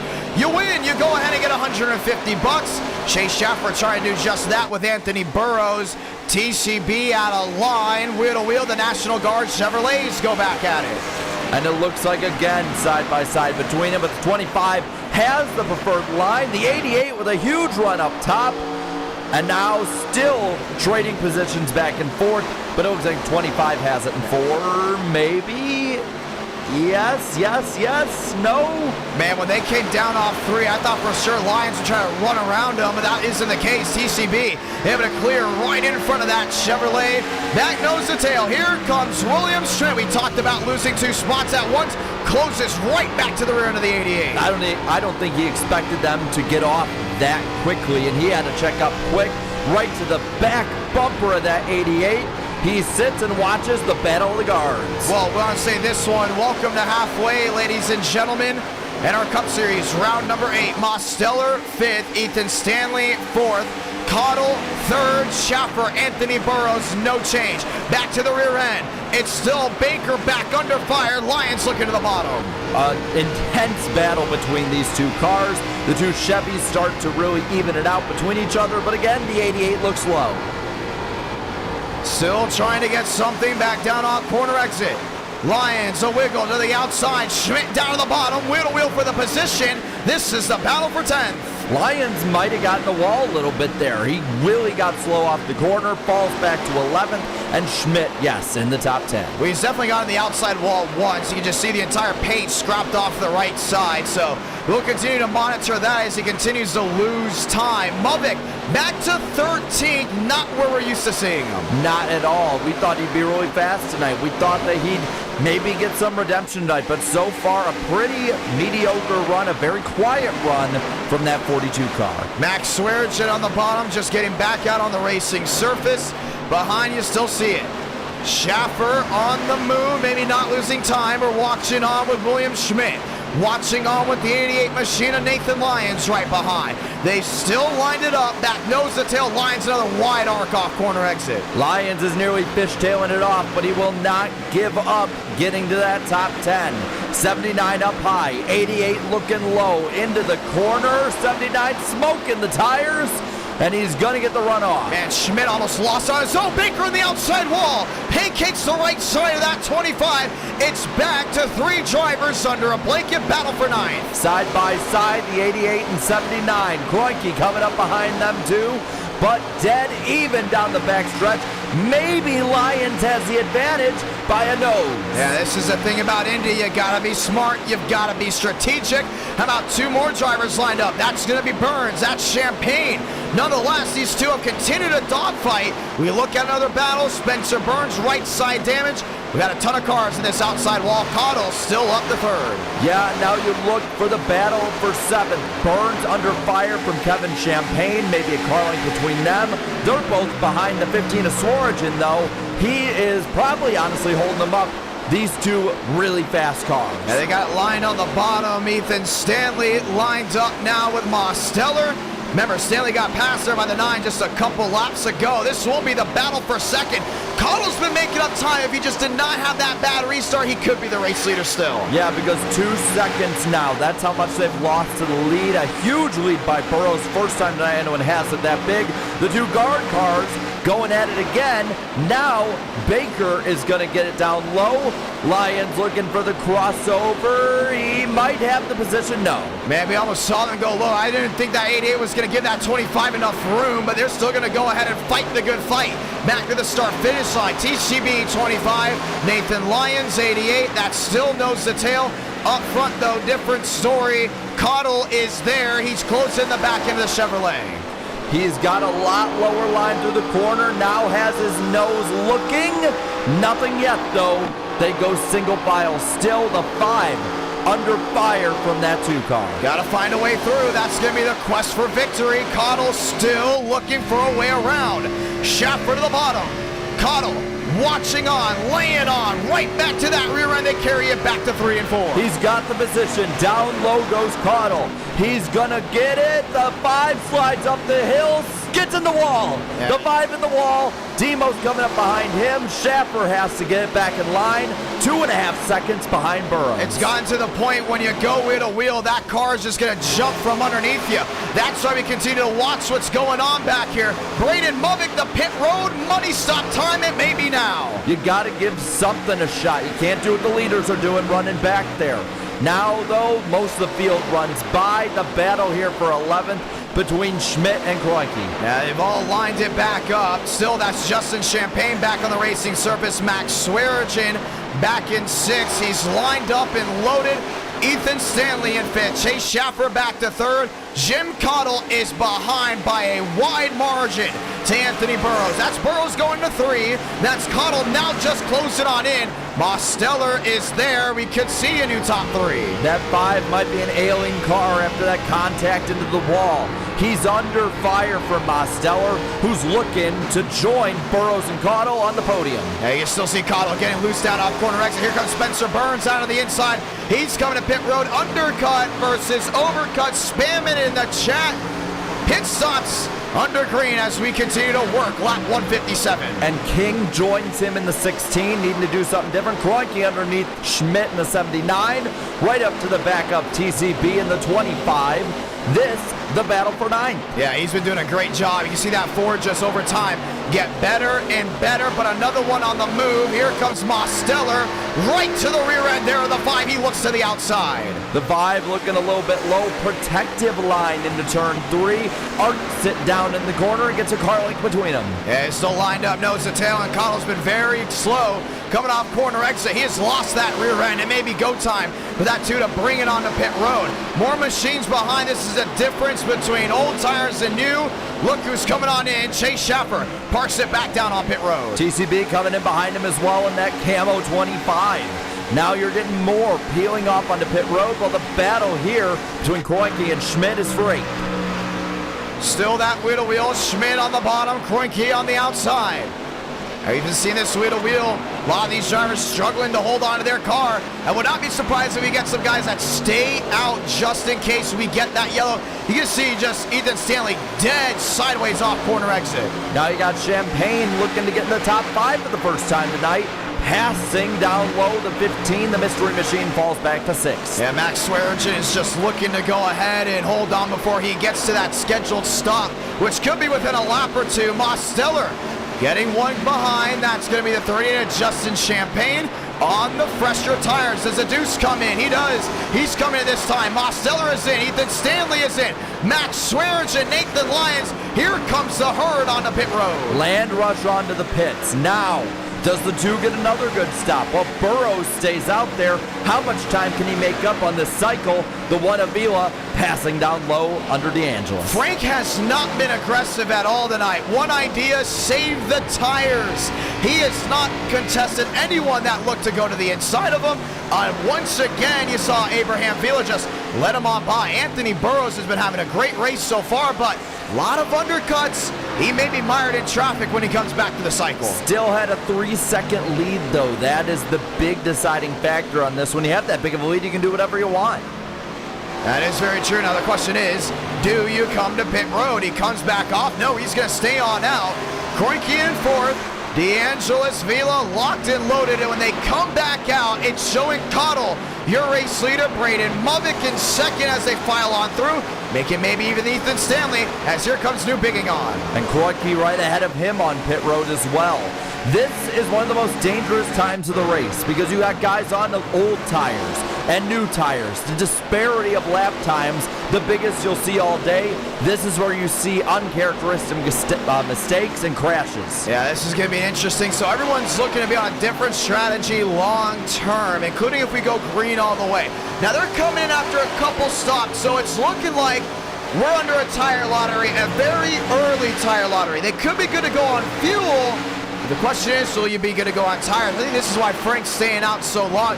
It doesn't have to be the fastest driver that goes to victory lane. You just have to sometimes be the smartest. Well, right now, the top 13 look to be on that strategy. They're the ones who've stayed out. The battle is between Movick, it's between Schaffer, it's between Cadell, all these guys up front, but more and more pit. Burrows, your leader pits, among others. That's Drake Berry, Marty Shamela, Jason Beckman coming on in. Josh Kenyon, haven't talked about him at all. He's brought that 18 down and in, trying to go ahead and get service on that. The question is, where does Anthony Burrows cycle on through? They're showing Braden Movick, your provisional race leader. Keep an eye on that because lap times have fallen off drastically. We could see him go top of the board. This is William Schmidt, now your race leader of the race. And that, the Bass Pro Shop behind him, that is Vila in 2nd, under fire from DeAngelis. That's the top 3 on track right now.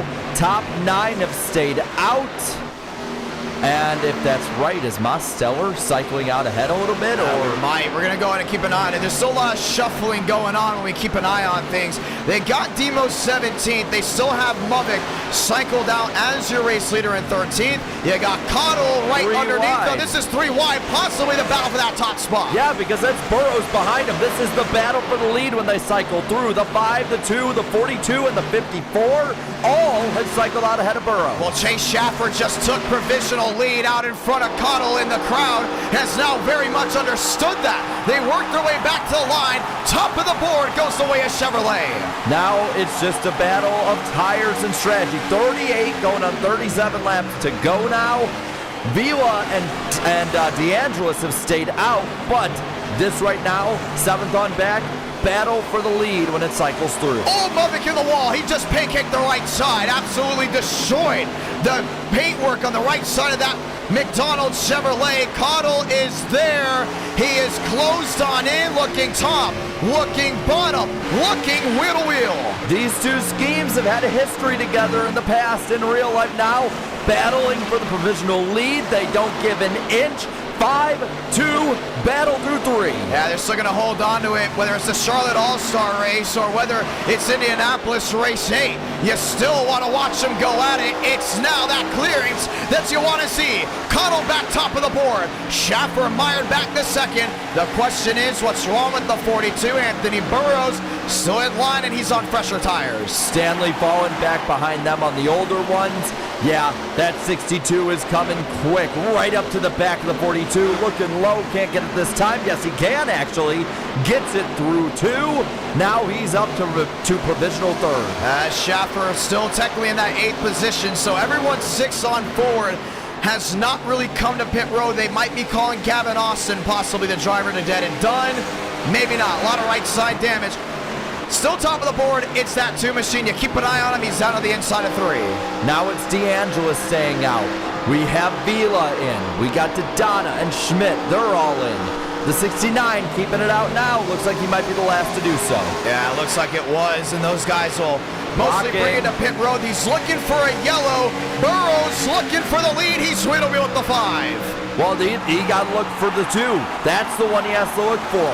The 5 of Schaffer with a monster block.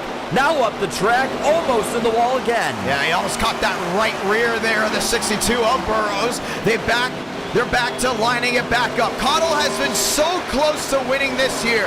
Darlington, Atlanta, you look even back to Fairgrounds. But right now he's got it all lined up as your race leader. The problem is Anthony Burrows is a man on a mission. Dogfight carries the 3. 2 tenths between them, not even that. He gets right up behind him, right down low, nothing yet. They're right under a blanket. Yeah, they're not moving just yet. Cottle's still trying to go ahead and shut that door. The question is, if you're Burrows, do you open it up on the inside? He's got the green light, and he's got it pointing to the bottom. Wheel to wheel, looking, headed to 1. Looking, no, he's there. He's got it. The 2 has to give way. Yeah, he's trying to go to back out and maybe drive it back off. Anthony Burrows, a drive, a sight, looking to go back to back. He works his way through 2. Can he hold on to it? 15 the difference. 16 the difference. Pulls away from the 2 down the backstretch. The 2 doing everything he can to keep up, but there's not much you can do. He is the quickest car on track. He has the lead. 35 laps left behind him. Movic falling back. Yeah, he's back there in that 6th position. He's lined up. Ethan Stanley up to 4th. Kevin Champagne in 8th. Nathan Lyons in 10th. Max Swearigan came in 6th, out 11th. Continue to watch these boys cycle it out. One caution changes everything. The question is, will we get it? Doesn't look likely. Stanley under fire. Here comes the 9 right behind. Mosteller looking low. Does he have enough to get there? Nothing yet. Falls in behind him. Yeah, he's still lined up. Doesn't really want to go ahead and go for that aggressive move just yet. Movic is another one just looking. The shoot of 1 and 2. Driving it in down towards turn number 2. You can see Stanley still under fire. That Chevy is just bringing it right back to him. He's staying right behind him, but he can't pull in right to him. He doesn't have position to make the pass. This is the battle for 4th. Everyone continues that stride on forward. Cottle back in 2nd. 4-3 the difference. 4-4 the difference. As we're working lap 66 on to 67 out of 100. Still looks to go ahead and try to get it done. 2/3 the way through this race, the Mobile One Dodge leading them all side by side for 4th. That's Stanley and Mosteller. Mosteller almost even. He's gonna have the spot into 1. He locks it in. He's gonna go ahead and brace for it. He's gonna try to clear. He does. Maybe not. Stanley still on that outside lane is giving it his all. Demos gets another rocket back into 2, and he's able to shuffle it up with the Toyota behind. Stanley gonna try and stay with them, but really loose out of the corner, wiggling a bit. Movic right behind him. The battle for 7th. That's between Champagne and Burns. And again, what do you know? The 2 National Guard cars of the 25 and 88 right on top of each other. They just can't get off of each other. Max Swearigan watching on as well. You can see Lyons just shove it on in there. They haven't made contact, but they haven't been giving each other a lot of room as well. And behind them, the 15 of Swearigan. First time all day he's been out of the top 10, trying to keep pace. Trying to keep pace indeed. Back down off corner exit. Lyons to the inside. Jumps out of line. Wheel to wheel. Chevy on Chevy. Working lap 68. Working lap 69 this time by. He has the position. He's going to get underneath. He's going to clear him for it. Now Baker looking for the crossover. Can't get it done. Yeah, he looked for an opportunity. You can still see Max Swearigan. Another one looking for an opportunity. Baker gets in the grass and gets it parked right in front of the 15. Max looks back to the inside, looking wheel to wheel. Strong run so far, and he's going to try and make it stronger. going for the 10th position, has the spot down low in 3. The 25 gives way. Max able to hold on. You still got Baker now locked into 11th. Kroenke locked into 12. Schmidt, Vila under New Bigging. Those boys have not changed up at all. But up front, it's still Burrows, it's still Cottle as you watch on to see what's going back to the rear. A lot of people pulling away. Now the 88 of Lions trying to catch up to Burns in 8th. Behind them, the 15 and 25, that's 10th and 11th. They're right on top of each other still. For the first time all night, the two National Guard cars are not right on top of each other. Max Swearich, remember, he started up front. He's a short run driver. Keep an eye on him. A little bit better when the track state was at 0. Definitely has rubbered on in. Cottle's lost time, a lot of time, and mainly because Burrows has fresher tires as your race leader. But you're getting to that area where it's like, all right, hey, 31 laps to go.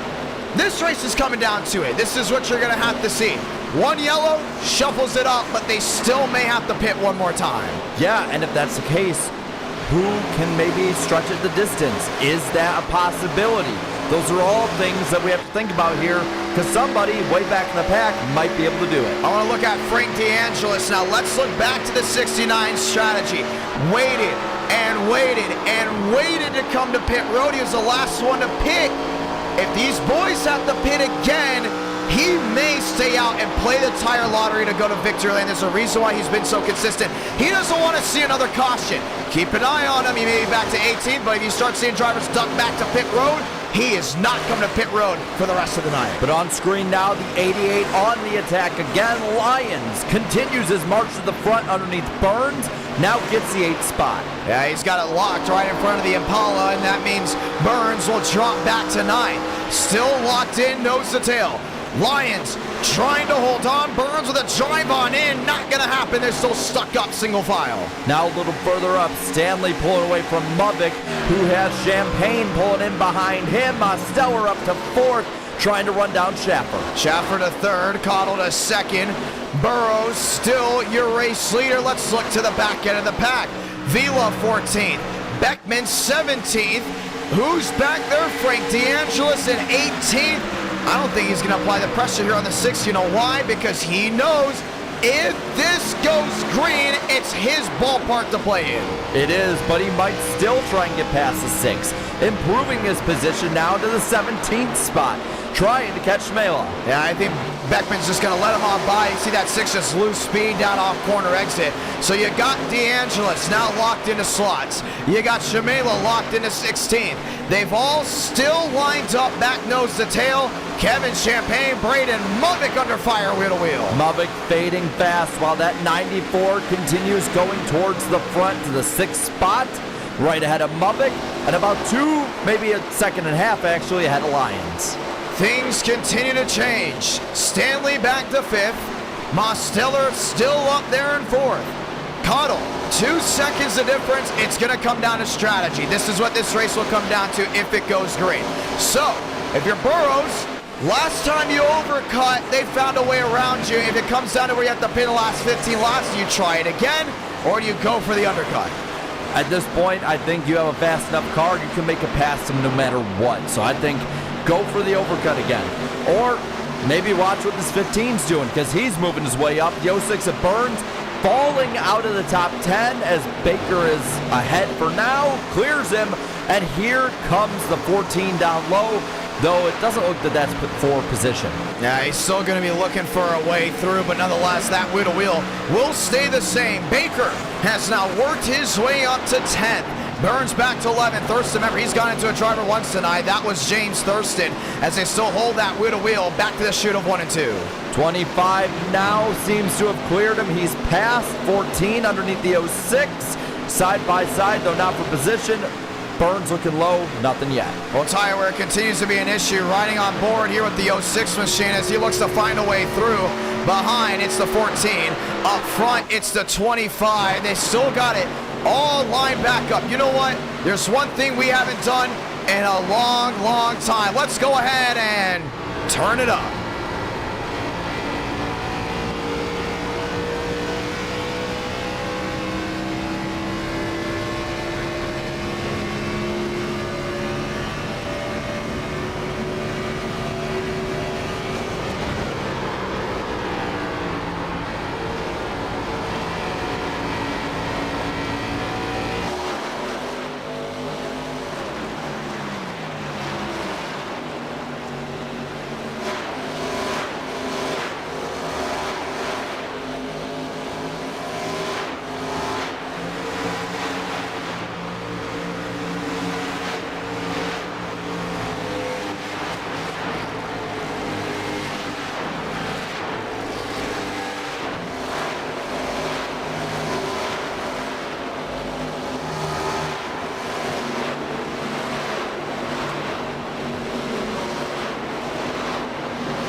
Back here from Indianapolis, lap 75 out of 100, and we're back under who's coming to pit road again. Spencer Burns down and in. Frank DeAngelis back to 15th. Does it start already? Little smoke up top. We don't know who that's from, but still, there goes Bigging. Probably there. He's been involved in a lot tonight. A little bit of damage on his car. And if you look up front, when you look at strategy, Burrows has put 3 seconds now up as the leader over Cutout.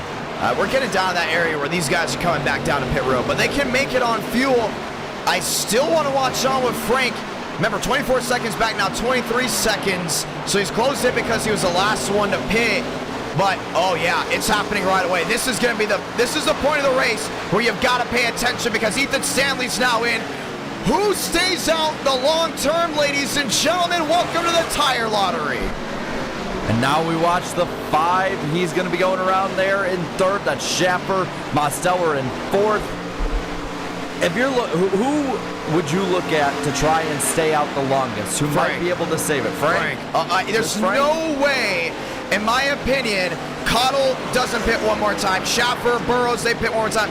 You got to look at Frank and the guys that waited to the last one. So let's look at Frank. Let's look at Skipper. Let's look at Shamela and King. There's a reason they're back there. They know the smart way to victory lane is to find a way through. Burrows around Gavin Austin. I'm telling you, keep an eye on the 69. But even if they don't pit, does Burrows have a strong enough car, especially with better tires, to make up that distance on him? Yes, if nothing goes wrong, and we've seen it before go wrong. Look at Wyatt Tinsley. Look at Darlington, right? Let's also look at every other race this year where the dominant driver's had an issue. I think even if he has a tough car, let me rephrase that. I think even if he has the best stock, he is not going to know who's going to win this race till maybe 3 or even till someone crosses the start-finish line. And it looks like Mubbock's down pit road as well, so we're going to start seeing some more coming down.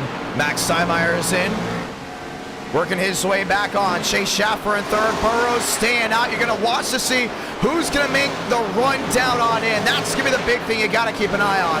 Mosteller up out of the groove. Lyons to 6th, Swearigan back to 7th. No bite yet. Kroenke, no bite. Schmidt, no bite.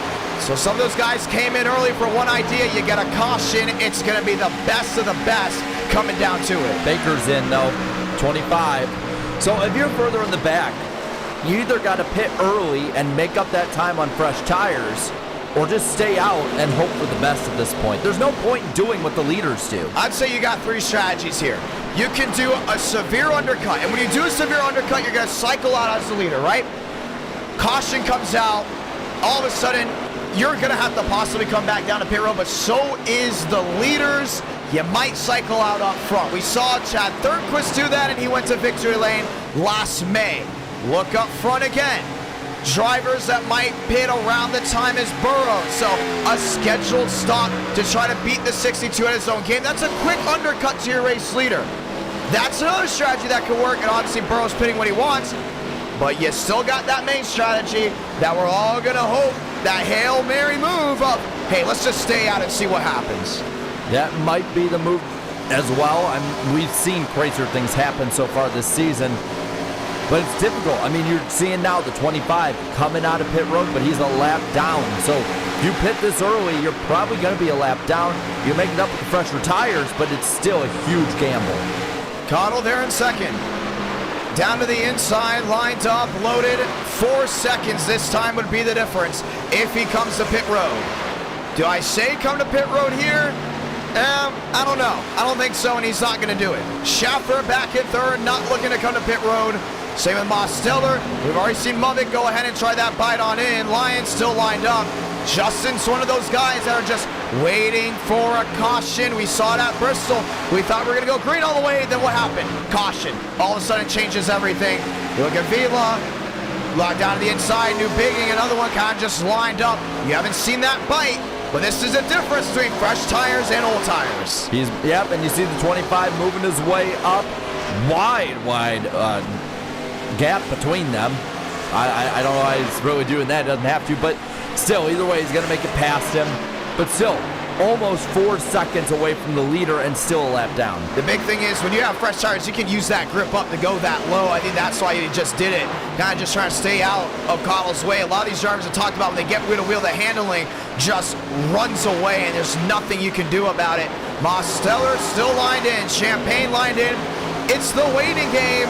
88 down. That's Lyons going down to the pits, followed by the 15 of Swargen. We're starting to see more dive down. Yeah, that's going to be the big thing here. I think this is perfect timing for Frank as Kroenke is in, Schmidt is in, Lyons is in, and now DeAngelis has sticks on the left side of your screen. Cottle still 3-5. I think he tries to undercut him by 2 or 3 laps and just fight the good fight back to the start-finish line. Over in the back, you got a bit of action there. Demos looked down low, but Schaffer's still up in 3rd. They're passing Gavin Austin, the lap car. And now, with less than 20 to go, you still have those top 8 or so staying out. Frank DeAngelis and Skipper both stayed out last time.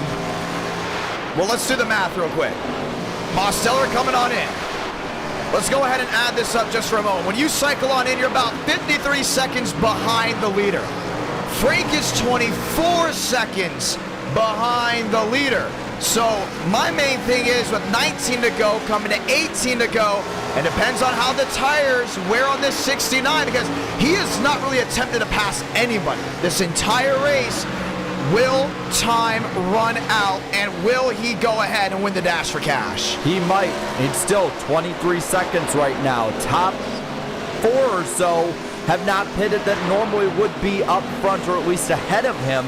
So he's going to be in the lead at some point as long as he stays out. It might be the craziest strategy, but it just might work. Burrows still staying out. Cottle looking, peeking. He's making up time on him. Was a 3-4, was a 3-3. This was great about Indy. You look at the Indy 500, they do the same thing. Crunch the numbers. Every time Cup came here on the oval, crunch the numbers, because this is how a race can go down. And NR Night, we've seen strategies work and strategies not work. But this is the first time we've done this car track combo with this engine package. Keep an eye on it, because Frank now 23 seconds back as Burrows has lost time. Could Burrows be trying to conserve right now? That's another thing you got to look at. He came in late last time. Not as late as some of the others, but he was later than a lot of leaders. That's going to be tough. I would say about 12 to go, you've got to stay out at that point. But the thing is, when tires get this low, it's almost impossible to hold on to. So this is where the tire lottery comes in. Spam it in the chat, ladies and gentlemen. We have a tire lottery, and it's about to go down. Cottle, do you come in? You don't. Schaffer, do you come in this time? The answer is going to be a yes. He's going to come on in for 3rd. Now there's only 2 really out there that are fighting for the win of those leaders we saw before. DeAngelis holding steady, 23 seconds back. We think he's going to try and go for it, but that was a big domino to fall, and that's really big for this 2 car, because he could get leapfrogged by the 5. Here's the thing. It's like you pick the red pill or you pick the blue pill. Okay, either you undercut and you got shot at fighting the leader. But the thing is, there's other drivers that are saving tires to not have to worry about that. So do you overcut and just try to hold on? That's the tough situation you are in if you're 2nd, 3rd, 4th, 5th, and 6th. Because Cottle can pit now. It'll probably cycle off the leader. Burrows is coming in. I'd say if you're the 2, you might want to stay out. Maybe now he's coming in as well. At the same time? If you're doing the same thing at this point, you're going to end up the same place behind him. Unless Burrows sped, and we're going to keep an eye on that. I don't think he did. He came in with a lot of speed, though. We're going to watch on. 16 laps to go. Who's going to cycle out the leader? Now that's going to be Abraham Vila, and Frank DeAngelis will get that golden goose. He will find his way around the leader, and now, ladies and gentlemen, sit back and wait, because you're going to have 16 laps to see if those tires go flat. Well, it looks like also Molina's staying out as well. So those top 3, at this point, you'd think would probably be hedging their bets on there just being no caution, or maybe a caution, and you pin some of those leaders way back there. Now, we didn't talk about Vila at all. We're like, wow, I'm surprised he's back there in 20th. He may have been the same strategy as Frank DeAngelis. Here's Frank now, 7 seconds back. He's closing on in. He definitely has fresher tires than Abraham Vila, but this is why you love Green Flag Racing. in racing because you see this thing go down. He's got a lot of right side damage. He's not bringing it down in. Frank DeAngelis will definitely not be bringing it down in. Movic cycles out provisional lead if the top three pits. That's if they pit. If they don't pit, this is the battle for the win. It starts with the 1. It's he and Stanley way up in front. Molina pits. Now it's just 2 bullets left in that chamber for who might stay out and try and steal a win tonight. So we look at it right now. We look for where Cottle is. That's 27 seconds back. Frank, 7 seconds back from Felix. So it's about a 20-second deficit with 15 to go. Burrows is 2 seconds behind the 42. So 15 laps to go. Does he make up those 2 seconds? Very doable, but it's that old racing adage. It's one thing to catch him, another to pass him. Yeah, and we know Frank knows how to make it wide. We'll keep an eye on him. Big opportunity. Money's on the line, so you can do everything in your power to go ahead and win. Whether it's in a respectable manner, that's up to the chat to decide. And we let the chat decide multiple times on that situation. Listen, this is what it comes down to. 14 laps to go. Cottle is back to 26 seconds. Mosteller's back to 24. Burrows down to 21. They're closing in on DeAngelis, but Frank just has to make it back to the line. He has 12 seconds to play with between he and the 42 car. Burrows, though, is catching both of them. He is just under 2 seconds back now, making up plenty of time. Abraham Vila out to an 8-second advantage. If he doesn't pit, it goes the way of the 69. And we got to look back at Movic and Stanley, because here's the thing. This could be the decider. Here comes Burrows to the inside. 3 wide underneath King, underneath the 54. And he is charging up towards the front. All he has to catch is Movic to cycle out the leader if the top 2 pit. It's going down in Indy. Burrows to 4th, and Movic is going to fight him right here because this is your last shot of possibly winning this race unless we get a caution. Hey, 10 seconds of difference for 13 laps. You know Frank wants them to fight. And let's say they get a little sideways off corner exit. You're burning those tires off, passing every single driver. He needs to catch lightning in the bottle. Is it a Cinderella story from the Hoosier State? Well, it's whether or not you get money. $150 on the line. Who cares if you wreck? You can say sorry later with that and wipe your tears away with that money. I think Muvic's going to fight him right here. I don't think he's going to just let him on by. He's going to park it in front of that 62. He might not have a choice. That 62 is so fast. He's down low already. Lightning fast speed by the 62 of Burrows. And Burrows will easily find his way on through. Gap to Vila, 17 seconds. DeAngelis gap to him is 8 seconds. This is going to be interesting. Now 12 laps to go. Does Abraham Vila have the strategy? He is just nursing it down into 1. He has to be going for it, or at least hoping for that caution to come out. But it is a gutsy move. But it's the only move that he could have made. The tire lottery from Indy. DeAngelis, 8 seconds back. Burrows, 16 seconds back to the 1. I'm on Vila right here. You're told to go, you're not pitting. You just let everybody know. When you get to told to go in any race, it's over. Right here. You're staying on out. In 2011, Paul Menard, of all drivers, stayed out for fuel mileage, managed to save enough gas to beat none other than the legend Jeff Gordon. You're seeing something similar here where Vila had no business being up front all night long, maybe saving the tires, has a bit of bumper room, and Burrows having dominated tonight. He's in and he actually hit something. A lot of damage on that right side. It won't work out for the 1. A lot of damage on the nose. We stay green. Now the question is, 6 seconds for Frank DeAngelis. A race, all I said, now pointed to Frank. Frank with 11 to go, not even, maybe 10 and a half to go, has to hold off that gap, but you're seeing it. It's getting chipped away. Not chipped away. It's getting completely obliterated now by the 62. Cottle back there, out of the way, out of contention, needs a yellow. Vila slammed that inside wall. No caution. Movic back there as well. These are the drivers holding the wheel to wheel. Cottle to the inside. That's of Kevin Champagne. No deuce. Either you want it to go green. Here's the moss pit in front of Anthony Burrows. This is what he has to negotiate. Looking down low, right behind the 18. Slows him up for the moment, but he's still made up a second this lap. Whoa! Jackson car! Almost lost it in front of him. That would have changed the whole race. 10 to go. That time's running out. Frank's got to go ahead and, I wouldn't say start pushing it. Maybe you got to start pushing it because now it's down to 4-5. He's going to easily gain a second a lap here. Unless he fights Burrows tooth and nail and just saves those tires as much as he can. But I don't know if he even has the tires to be able to go at this point. He's lost a second. One to the wall backwards. That happened. Matt Skipper right in front of the field. This is going to change everything. And Frank D'Angelo has cycled out as the leader at this point. Unbelievable. Who stays out now? No one.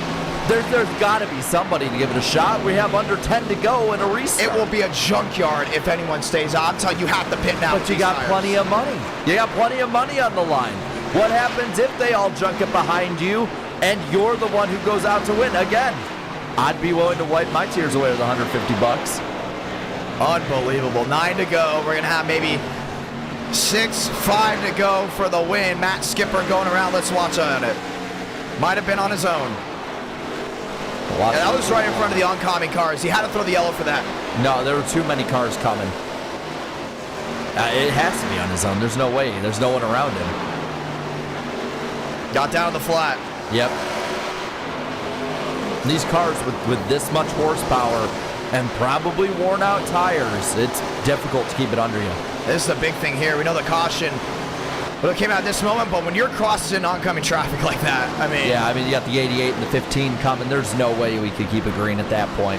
Frank D'Angelis, your race leader, they're coming on in.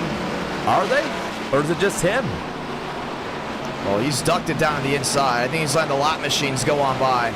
Not sure. We're going to find out. It's 9 to go, coming to 8 to go.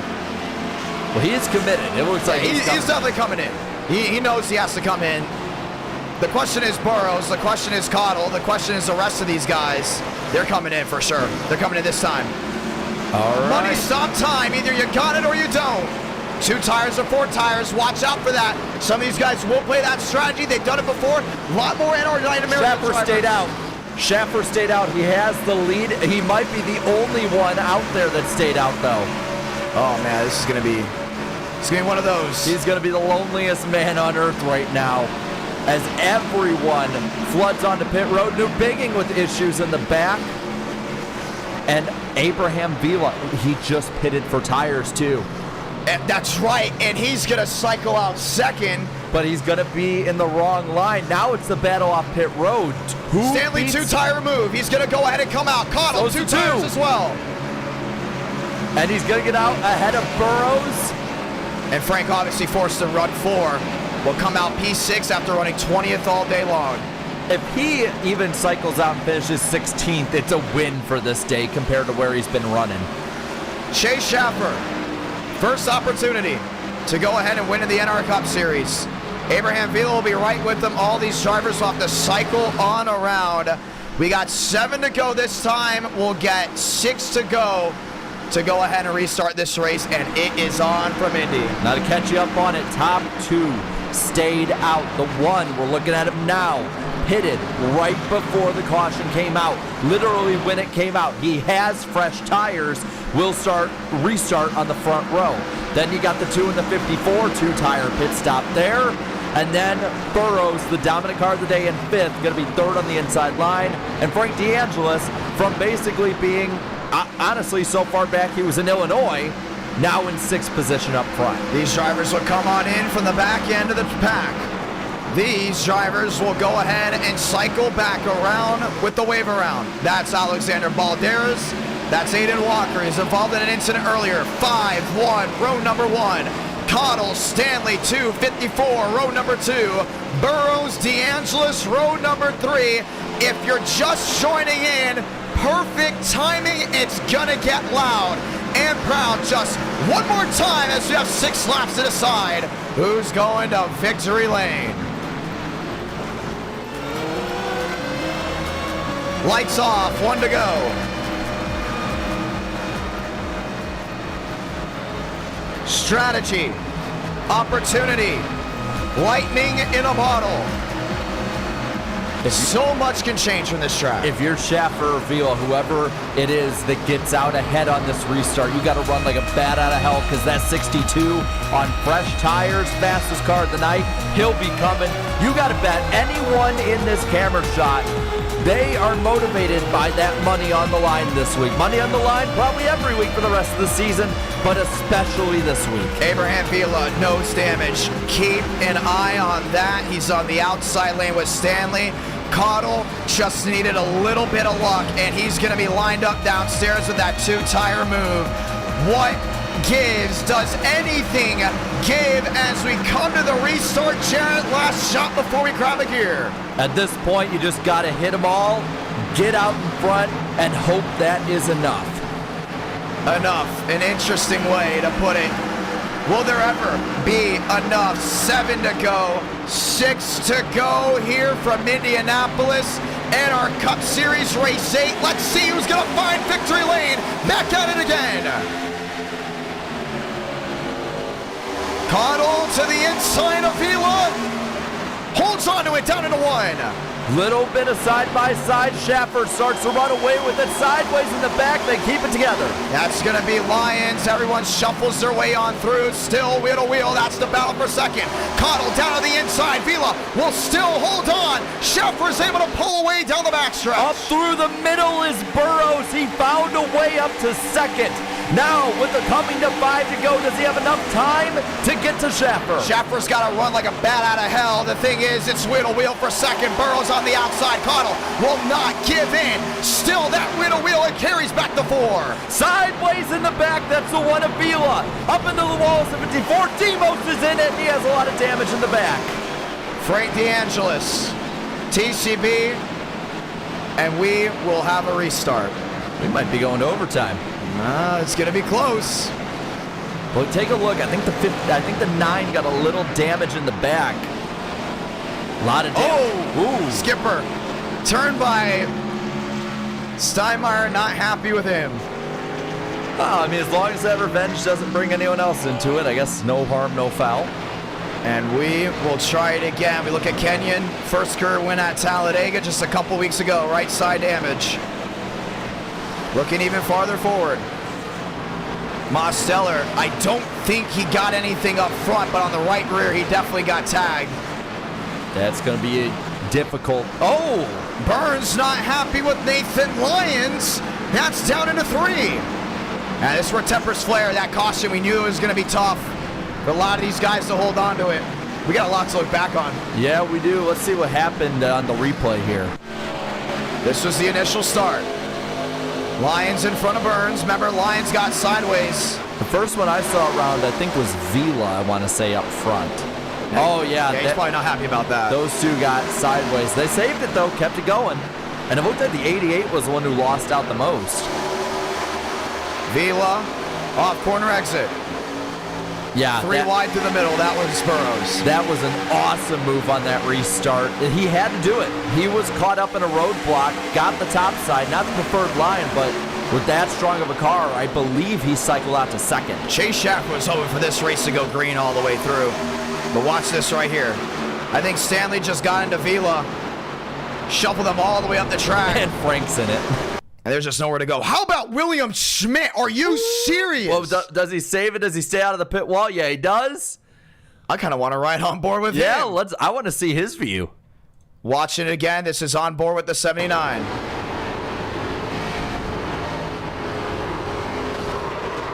Code Brown in the 79 car. Well, the caution's going to weigh maybe a 6, maybe a 7-car pileup back towards the rear end. Shuffles the deck just one more time. Cottle to second. DeAngelis will hold in third with damage. Movick back to fourth. Burrows in the lead. I think Schaffer came to pit road.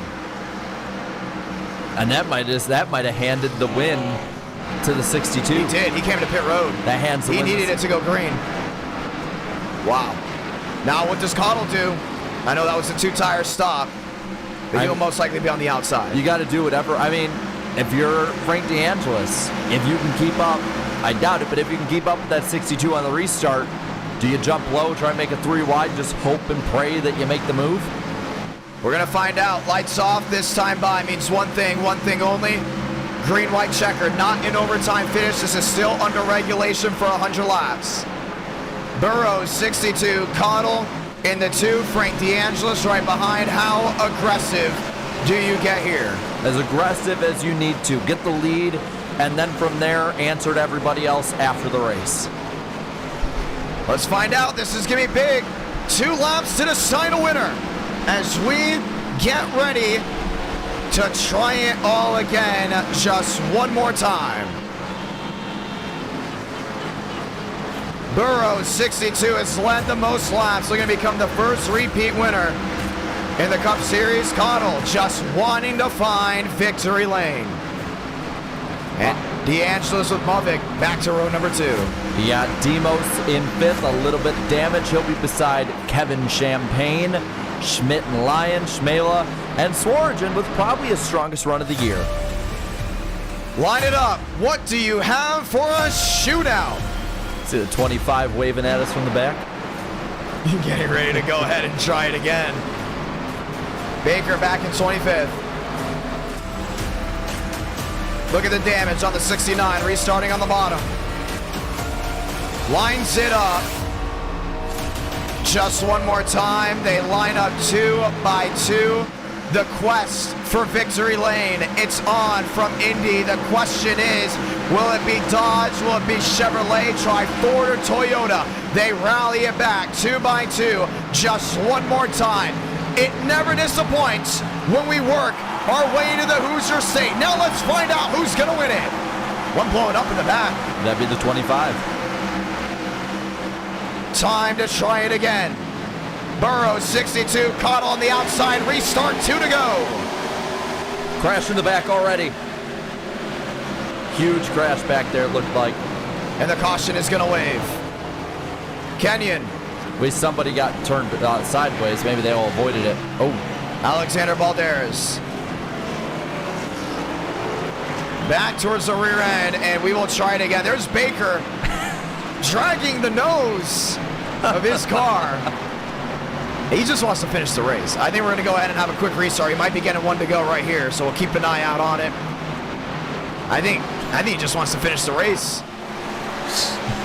Well, like I said, he was waving at us earlier back there. And that's what you meant? I was curious what you meant by that. That's what I meant. He's waving at us, see?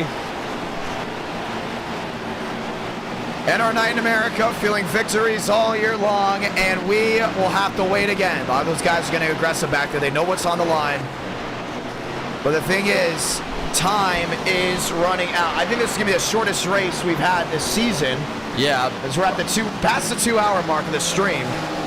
But wow, I mean, it's been interesting to see how this one rallies on through. It has, and you look, there's been a shuffle up front. Now Mupping will line up behind Burrows, then Champagne, DeAngelis, and Mosteller stuck on the high line. You probably need that yellow more than anyone. Yeah, so it's going to be a very interesting restart coming up. Let's see what happened towards the back.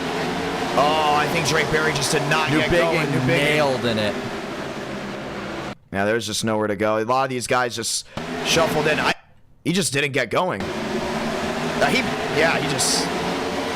New Biggin gets just jacked up from behind by the 28, who got hit from behind himself. We've seen this happen before at Indianapolis, especially with this very narrow front stretch. I don't know how Baker's going to finish that race with that thing just dragging, but he's going to try to get it done. The question is, do we get lights off here? And we will. We'll get lights off this time by. They'll line it up, back nose to tail. No one else looks to be coming to pit road. So we will end this race with now an overtime finish. Is this the only overtime finish?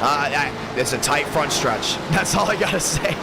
It's a very, very tight front stretch. You got guys back there like Schaffer with fresh tires against a lot slower cars.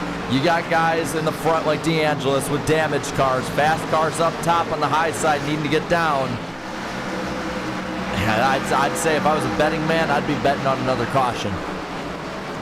Cotto on the outside cannot allow Burrows to clear. Now, we've seen not just on sim, but we've also seen in reality where things really just don't go your way as Gavin Austin goes around to get one of his laps back. It's a lucky dog. You got to go ahead and get back. got himself some TV time. Dodge on Dodge, row number 1. Chevy on Ford, back to row number 2. Let's try it again as Anthony Burrows has got it locked to the inside chute of 3 and 4. Two Dodges up front again. You got Mubik back there. He's going to be really hungry and aggressive. Let's just see what happens. Let's see what happens. Sean, we gave it enough information. Now it's got to find out who's going to win. 2 on the outside, 62 on the bottom. 2 to go from Indianapolis.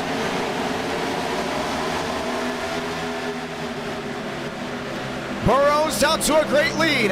Mubik to the inside of Connell. Down low, side by side for second. Burrows flying away from him, though. They're starting to single file out. Another car in the wall in the back. Not going to be a caution. That's Ethan Stanley. They're all lined up. Back nose to tail. Can Connell catch Burrows? Still lined up. 24 the difference. Looking 23 the difference as they work their way down the backstretch. 3 wide for the 4th spot. Top 3 getting away. Connell trying to run him down. Can't get it on the bottom. And 3 wide still between these guys. Oh, around goes the 79 of Schmidt. And another yellow off the nose of the 9. And we will try this one again. Our second attempt at an overtime finish. Indy is such a big track. You never know they're going to get back. Ethan Stanley, Frank DeAngelis involved as well. I want to point out Kroenke up to the 6th spot now. And Schaffer is almost back in the top 10 after having to pit that last caution. And remember, he will have the fresher tires, so you got to keep an eye on that. A lot of damage on all ends of these cars. Burrows still lined up, Connell lined up. Let's watch it again. So we saw Ethan Stanley struggle on entry. And struggle he did. He wasn't just out of the groove. He wasn't even near the groove. I mean, completely gone. Now up front, you see the 3 wide battle here for the 4th spot. This is where it all sparks off. Maybe watch from Mosteller here, because he turns, the 79 turns off his nose. This may be Demos. Yeah, it was. Ooh. Just right reared him. There goes Lyons in it. Swearingen in it after such a good run today. And Swaggy will bring it back down on pit road. Burrows did not get to the line. We try it again. Do you come to pit road? Time to pick it. Inside, outside, no. Most drivers are going to stay out. Cottle has another shot at winning this race. Mubik has another shot at winning this race. Lights off will be this time by. And Lyons is up to the top 5 in that 88. Cottle on the outside, Dodge on Dodge. Second Mubik row, on the bottom, that's Chevrolet. 2 Chevys. Then you got Chevy Ford. That's top 6. Lyons, Kroenke, Shamela, Molina, top 8. Didana, Beckman, Schaffer, Berry. Top 12, New Biggin, Balderas, Stanley, Kenyon still on pit road. They might delay the green if they don't get all those drivers back lined up. You see them there. Now they'll be off and away. They're going to be good to go. Well, now you got guys from the back going against guys with less fresh tires as well. Everyone probably trying to win it from 21st. And Justin Champagne, very interesting down the chat saying, Demos doing the Demos. You know, they've gone at each other's neck a couple times, but before we get ready for it, hey, we got Ford Field watching tomorrow night. NWP, NR Night returns this Friday night with Wilkesboro being race number 1. Once again, that's at 8 Eastern, 7 Central for Wednesday night with the NWP and Friday night for NR Night in America. Black Flags Matters channel tomorrow night for the NWP, but first we got to get these last 3 going on 2 laps done at Indianapolis. Someone's going to go ahead and kiss the bricks. Checkers, wreckers, I did not think we would use that term for this race. Nonetheless, this is what it comes down to. Find a gear, Dodge on Dodge, 2 to go from Indiana. Cottle didn't get a good start. Mosteller looking to the bottom. Side by side again for second, a parallel to the last restart. The 42 and the 2 up front, 9 behind them, but Burrows running away with it. They've got to clear each other. Drake Berry around in the back. Never mind. We stay green. Cottle on the outside, just hanging on that quarter panel. Mubik looking for a way through. 4-4 the difference. 4-3 the difference. Time running out. Burrows into 3. Drivers flying down, blocking, holding position. Mubik now has the second spot. The battle for third. Mosteller on the apron. Still nose to tail with the 2. Burrows on turn number 4. They're gonna do it. They're gonna make it back. Salamanca. 1 to go from Indiana. Burrows crosses the yard of bricks, has only 2.5 miles left. The battle for second, Mubik and Cottle. Now Grunke trying to get past Mosteller.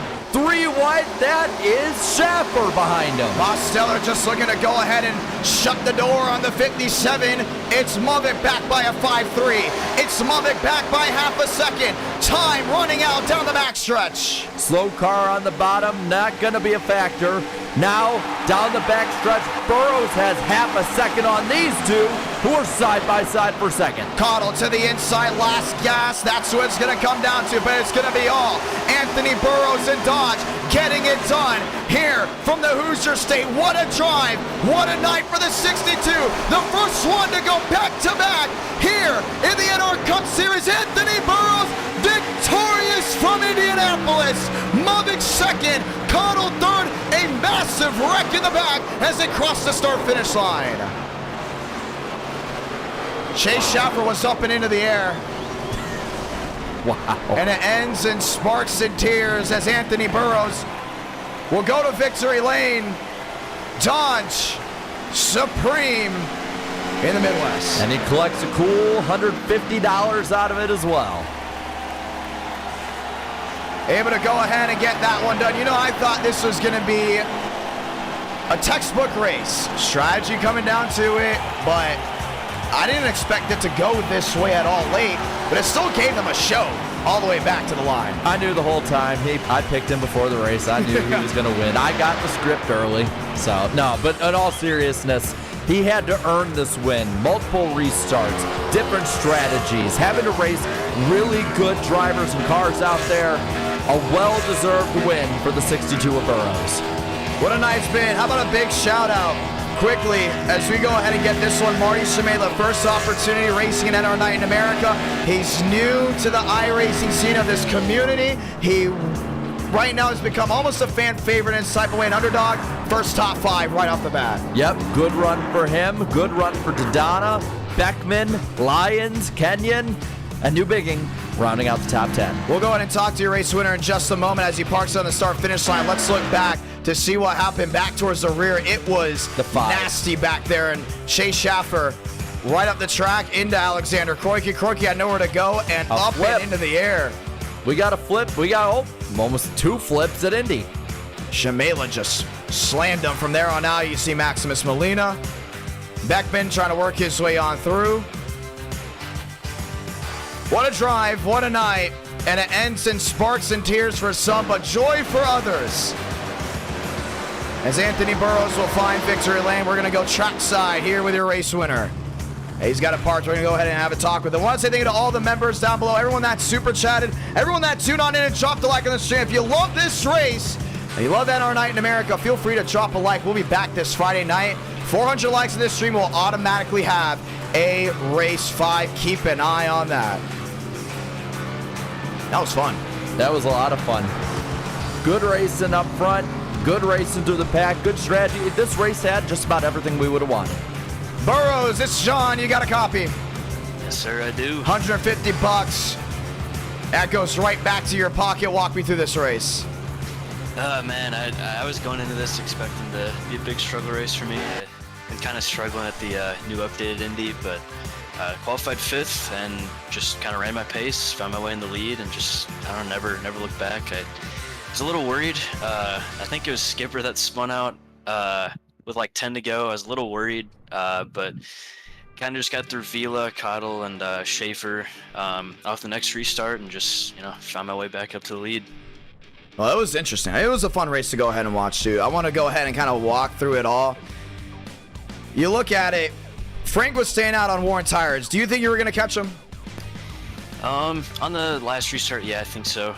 I think he was thinking about taking 2 tires or something like that, but he took 4, but luckily got him out of pit road. I think I maybe could have got him back. It would have been tough with even tires, but yeah, I don't know. Guess we'll never know. Well, first driver to win 2 races this season. Do you want to say anything to anyone back at home? Beautiful crowd on this Tuesday night watching on. Yeah, for sure. Big shout out to, I don't know if any of my parents are watching, but big shout out to you for putting the broadcast on every week, and for everyone for watching today. Well, it was a lot of fun. Jarrett, would you like to say anything? Absolutely great race. Great run race by him. Congratulations, Anthony Burrows, and we can't wait to see you right back. Thank you. I appreciate it. Well, it has been an interesting one. I think it's the shortest race we have done, but nonetheless, I mean, what a drive it has been. Anthony Burrows finding victory lane just one more time. You see that wreck once again in the background. Let's go do a rundown before we go ahead and cap it off for tonight. Well, I mean, you see our picks right there, and wow, we are frozen. we are. We got to go ahead and fix that. We still have to go ahead and fix that. Well, nonetheless, we want to say thank you to everyone that has tuned on in as we get ready to go ahead and look through it. You had Burrows as your pick. Yes, I did. Went ahead and he found victory lane. Yeah, and you know what? He had the best car out there all night. The most deserving winner we could have. But I mean, I thought that Muvik would be up there. Muvik, if I'm not mistaken, finished second. Demos, I got it 100% correct. He finished 4th. Wow. Hey, for once, I actually got the picks right. But no, these guys, they absolutely ran these races for the most part to perfection. They had plenty of different stuff they had to go through, whether it was going through the pack, whether it was going through strategy, whether it was having these late race restarts. So absolutely impressive, not only by Burrows, especially by Burrows, but also by those guys in the pack as well. We don't have the points necessarily on us yet, but I can tell you now, Dana Mosteller could lock up this championship at Michigan in 2 weeks. It's going to be interesting to see. We could be crowning him right away. Well, it has been one fun night tonight, and Indy went really, really well. I want to say thank you to everyone that's tuned on in. I can't wait to see you all this Friday night for North Wilkesboro. Can't wait to see you guys in the live chat for NWP. Ladies and gentlemen, we say good night, but we'll see you all very, very soon. Up next is Michigan, and it's going to be a whole lot of fun. See you Wednesday night on Black Flags Matter channel. See you Friday night right back here at 8 Eastern, 7 Central.